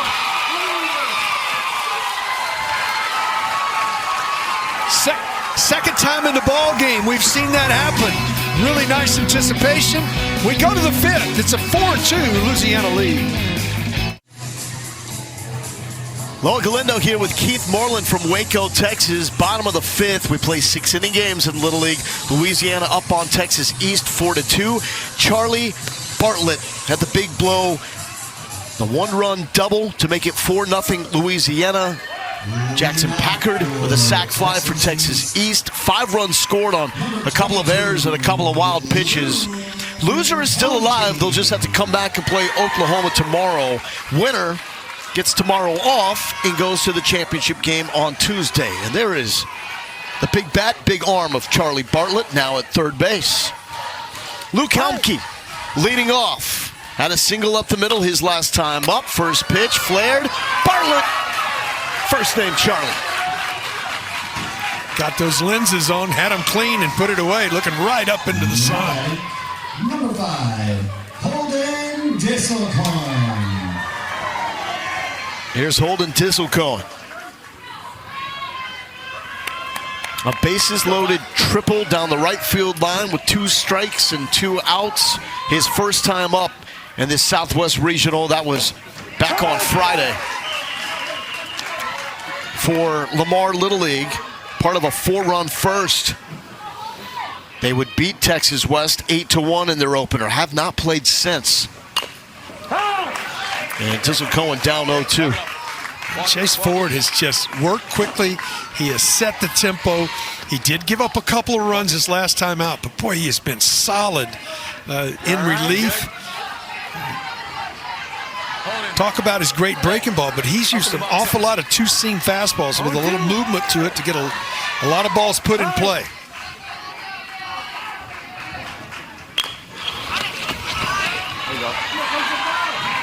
Well, Jace's manager, Scott Leday, says they actually butt heads quite a bit. But at the end of the day, Jace is one of his favorites because he's not afraid to speak his mind.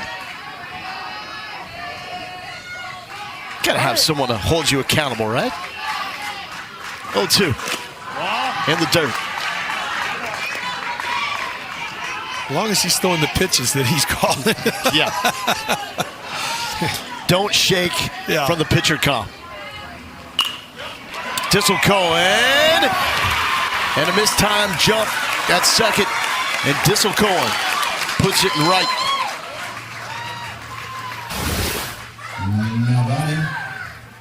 Good fastball in on the hands, just strong enough, just leaped maybe a hair early, just wasn't hit as hard as he thought it was hit.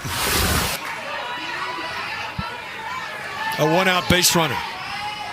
Also, depending where that sun is setting from. Could have been looking up into it, you're right. Starts to become really difficult. Here's Parker Eaton. Jeremy Pena fan. A lot of those in the Houston area.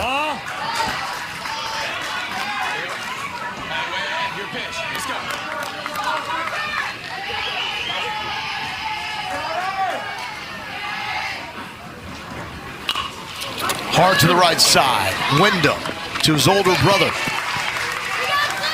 Now, baseball IQ. Going to your left as a second baseman at this level. Never try to get the lead runner. Yes, you would like to keep him out of scoring position, but you want an out. So his first instinct was absolutely right. Watch, the ball's to his left. All right, I've got to go to first and get the out. Even though he might have had a chance to get something at second, take the outs that are in front of you. So Disselcorn on second. Graw to the plate. And that's it. 50 pitches now for Jace Ford, who came in relief for Colin Johnson, who was experiencing a little more discomfort in his throwing arm.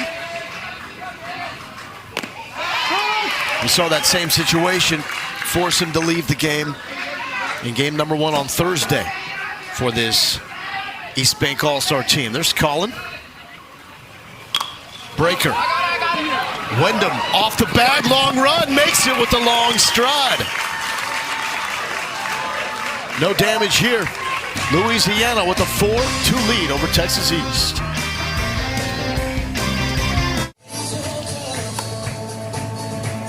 We are into the 6th inning with Louisiana trying to hold on to a 4-2 lead over Texas East, winner to the championship game of this Southwest Regional.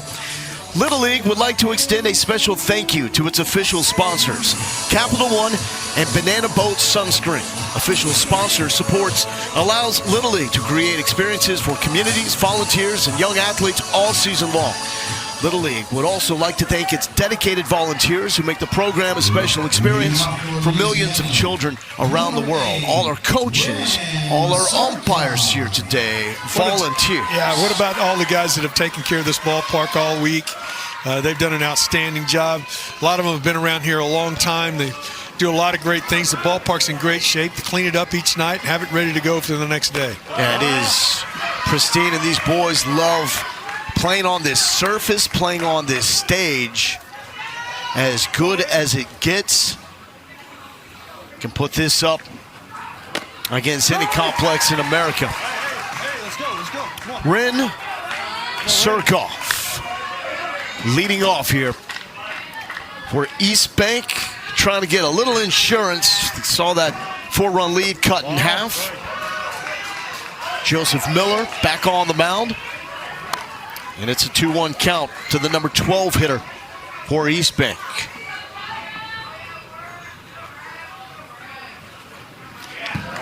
I got you. Hey, 3-1 way ahead. One spot. They call Ren Surkoff the best 12-hole hitter in the country. Guys at the bottom of the lineup set the table. And that's exactly what he has done here.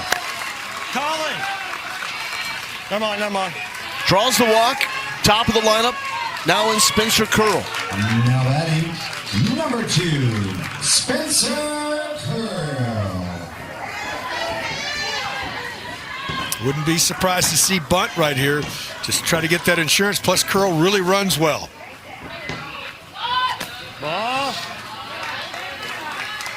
If Spencer Curl ever wins the lottery, you know what he's going to do? Buy stubs in MLB The Show 25. Oh. He can put together quite the team doing that. Your reaction says it all. You're a big gamer, aren't you? Well, a good friend of mine works in the gaming industry, so, and a good friend of yours, yeah. As a matter of fact.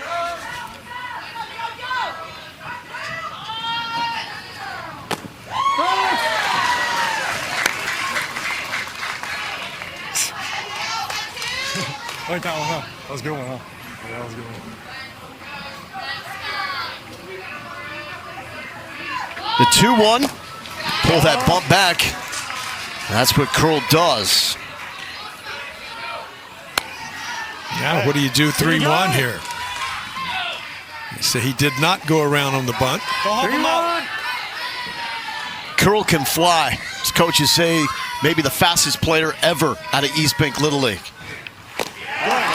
We're going to get to see him run the bases. Back-to-back walks to start off this 6th inning, where Texas East needs to keep it as close as they can. Get a chance to walk this thing off, force extras. Yeah, now you got to face a couple of guys on, and you're back to the meat of this order with the power. And you look at Johnson and Wyndham coming to the plate, and Bartlett. So, important point in the game in a 2-run ball game here in the top of the 6th. And it looks like Yes, sir. could have a change on the mound. 13 for 11. Justin Pollard does good, make dude. that change. Let's go. Uh-oh, you know what time it is.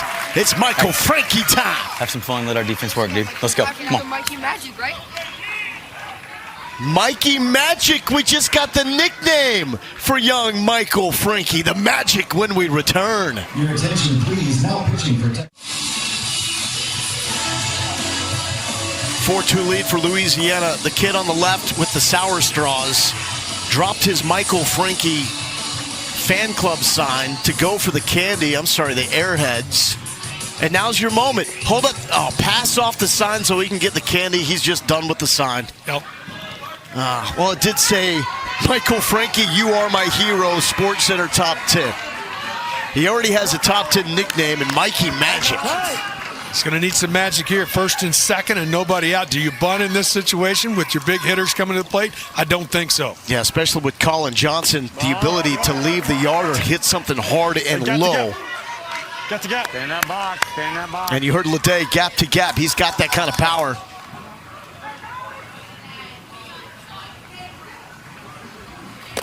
That's up. You always talk about backspin and the doubles that Colin Johnson have hit. Backspin for days off the barrel. Those were all in the first game. First player in Southwest Regional history with 3 doubles in one game. A missile. Parking in front of center. Getting past, that leads 2 for East Bank. Colin Johnson looking for 3. Johnson, the throw. He's safe. To Keith's point, that's why you don't bunt. He just absolutely puts a charge in this straightaway center field. It's one of those plays as an outfielder. The hardest one is the liner right at you. Didn't know if he could come get it. You can see right here. Then he has to throw in the brakes, takes an odd hop, and then watch Curl. He is as fast as anybody we've seen here. He just scores easily, and then around to third base. Throw to third. That's bang, bang. It's going to be challenged. His foot leave the bag as it looks like the left foot gets in just before the tag. Unless it comes off the bag while Disselcohen still is making that tag. Ooh, it might have come out the bag right there, but is the right foot on the bag? And does a glove stay on the leg long enough? So he's in before the tag, but right there, the left foot really looks like it does come off for a moment. So you're allowed unlimited challenges until 2 are unsuccessful. If you go to extra innings, you get a challenge back. Call on the field. Safe at third.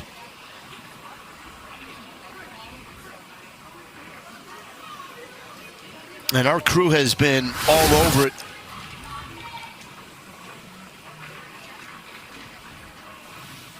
Want to make a prediction here, Keith? I think it's going to stand. I did not see enough that I could overcall the call on the field that was safe at this point. It is close on that back foot, and here comes the call. And he is safe.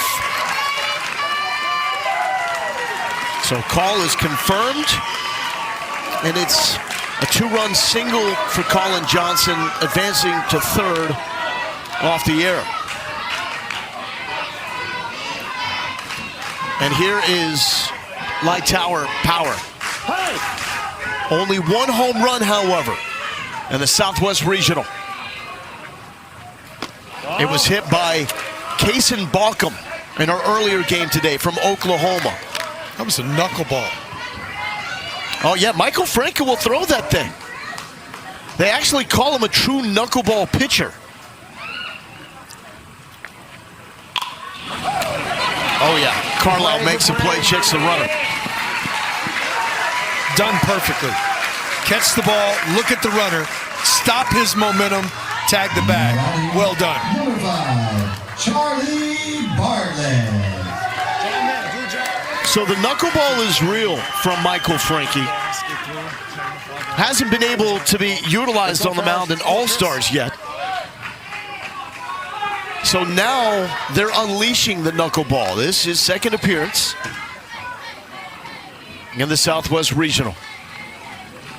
There it is right there.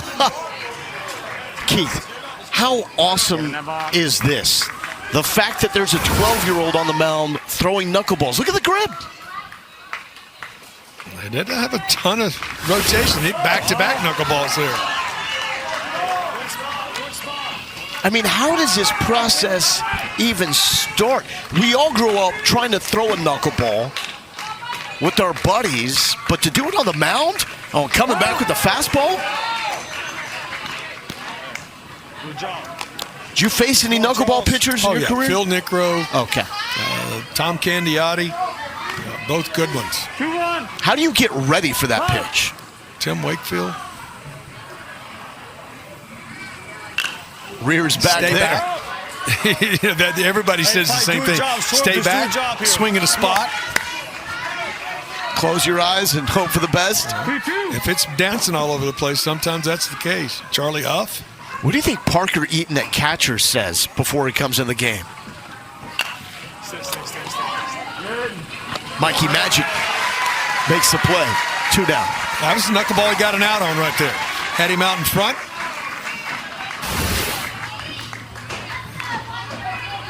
A little bit of late movement. Now batting, number 11. I think Parker Eaton, the catcher's like, oh, man. Does it have to be Mikey?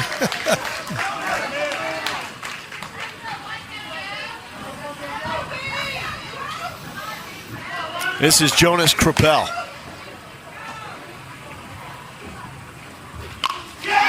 Drilled to left, down, and Krupel drives in. Johnson turning for two. In time. Laid out. That ball might have caught him. The layout in left field, that ball might have caught him up around the head area. He's getting up slowly. Ball smoked to left field. Another one of those is an outfielder. You're not sure if it's going to get down. And that got a piece of him. That may have hit him on the side of the head, Keith. Great effort by Easton Pollard out and left.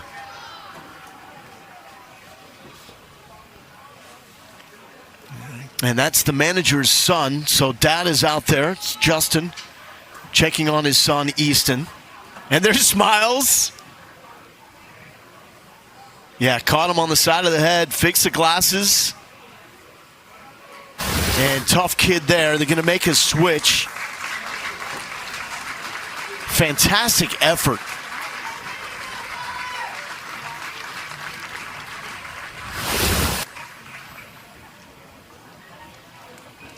Good job, kid. Doing the right thing.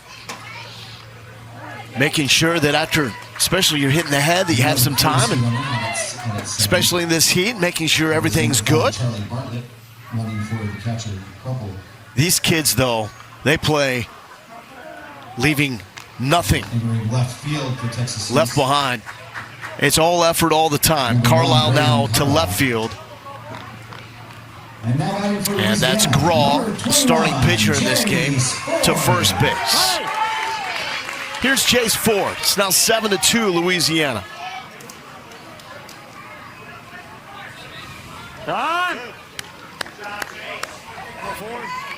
And you are not going to be able to stop a real ball player for laying out for a ball in the outfield. Well, he's trying to do everything you do to get out of the inning. He needs to get the inning over, and ball just took a hard hop.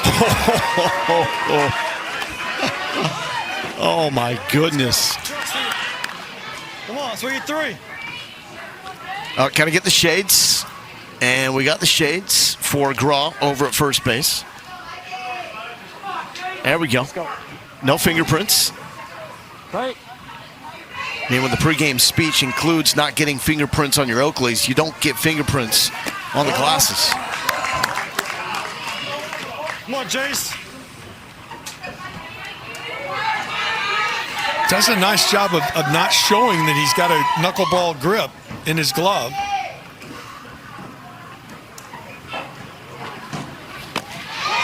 That was filthy. Come on.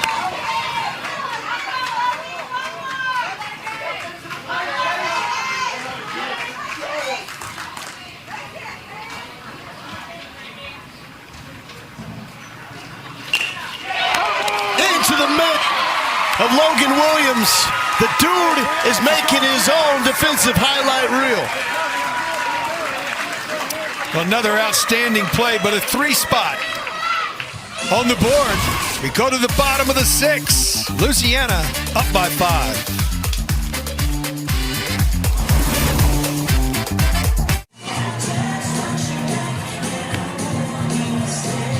It is a 7-2 lead for Louisiana going into the bottom of the 6th.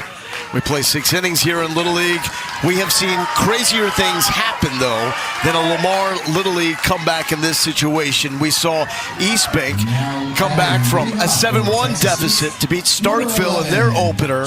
And the game before this, we had that epic 8-inning, extra inning affair that went for more than 3 hours with Oklahoma eliminating Texas West. Yeah, we've had 2 comebacks already that are more than 4 runs in this tournament. That is popped up a mile high, and the play is made at second base by Gene Wyndham. Nice play. Stayed with it, moved his feet. Now batting, number 21. What a performance, though, by Chase Ford coming in and giving them exactly what they needed after Colin Johnson had to leave the game. Absolutely. Had to use 6 pitchers in that opening comeback against Starkville. Winner will have tomorrow off and go to the championship game. Don Palermo, so slick at shortstop. 2 down. Now with bottom of the order, they were trying to get somebody on to set the table to get back to these top 3 hitters who have been outstanding. But now 2 outs and nobody on. Quickly, 2 outs and nobody on. Louisiana is trying to be the first team to make 3 straight Southwest Regional title games since Texas East from 2008 to 2012.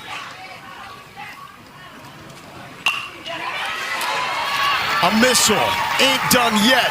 Lucas Sontag is him. His 3rd double in 2 games here in Waco. And everything is blistered off his barrel. And again, he's mechanically so sound and so quick. Let's watch his top hand, folks, right there. Knows he's got to get on top of it with his right hand, and he does. He just barrels it into left center.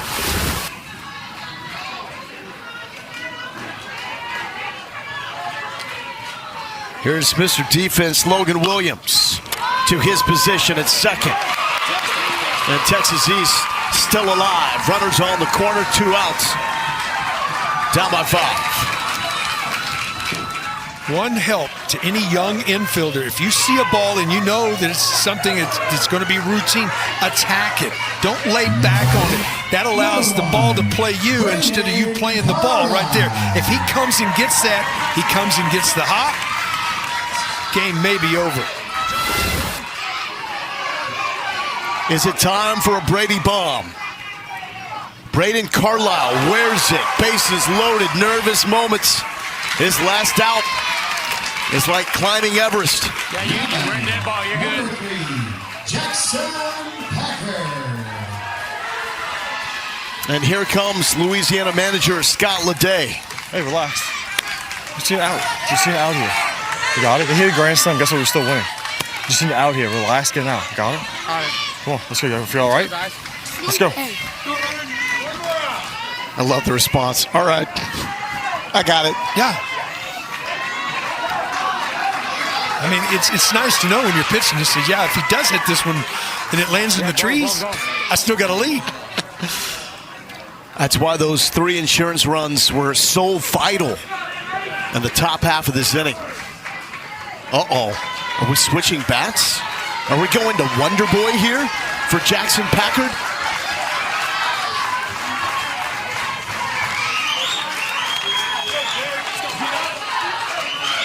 Here is the kid they call P. Dot.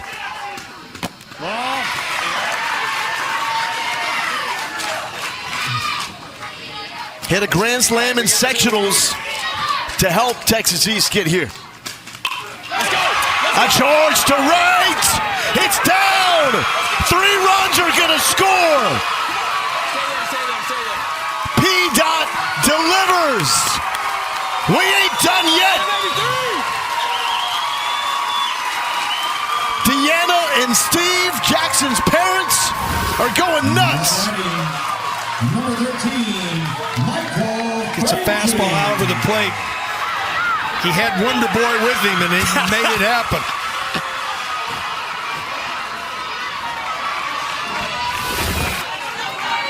Uh-oh. You know what time it is. Mikey Magic.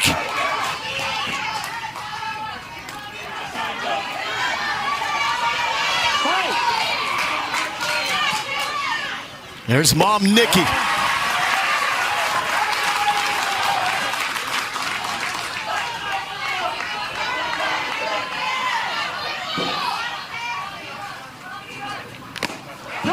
The loser of this game is still alive. They'll come back tomorrow and play Oklahoma, with the winner advancing to the championship game.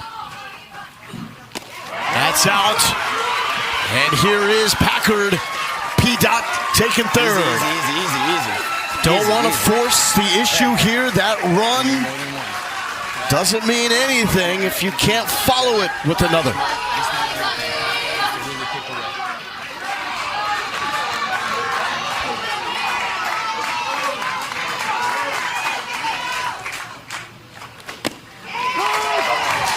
Low in the zone, called for a strike.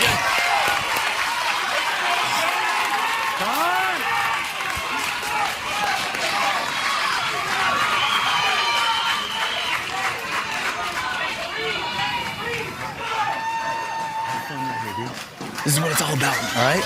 Have fun, confidence, get up there. You're the best out here with 2 strikes. Let's go. Battle now. Come on.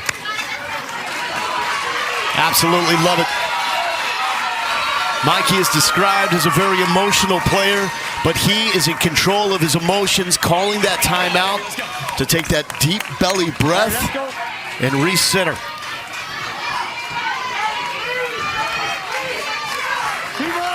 Win it, Mikey, win it. Let's go.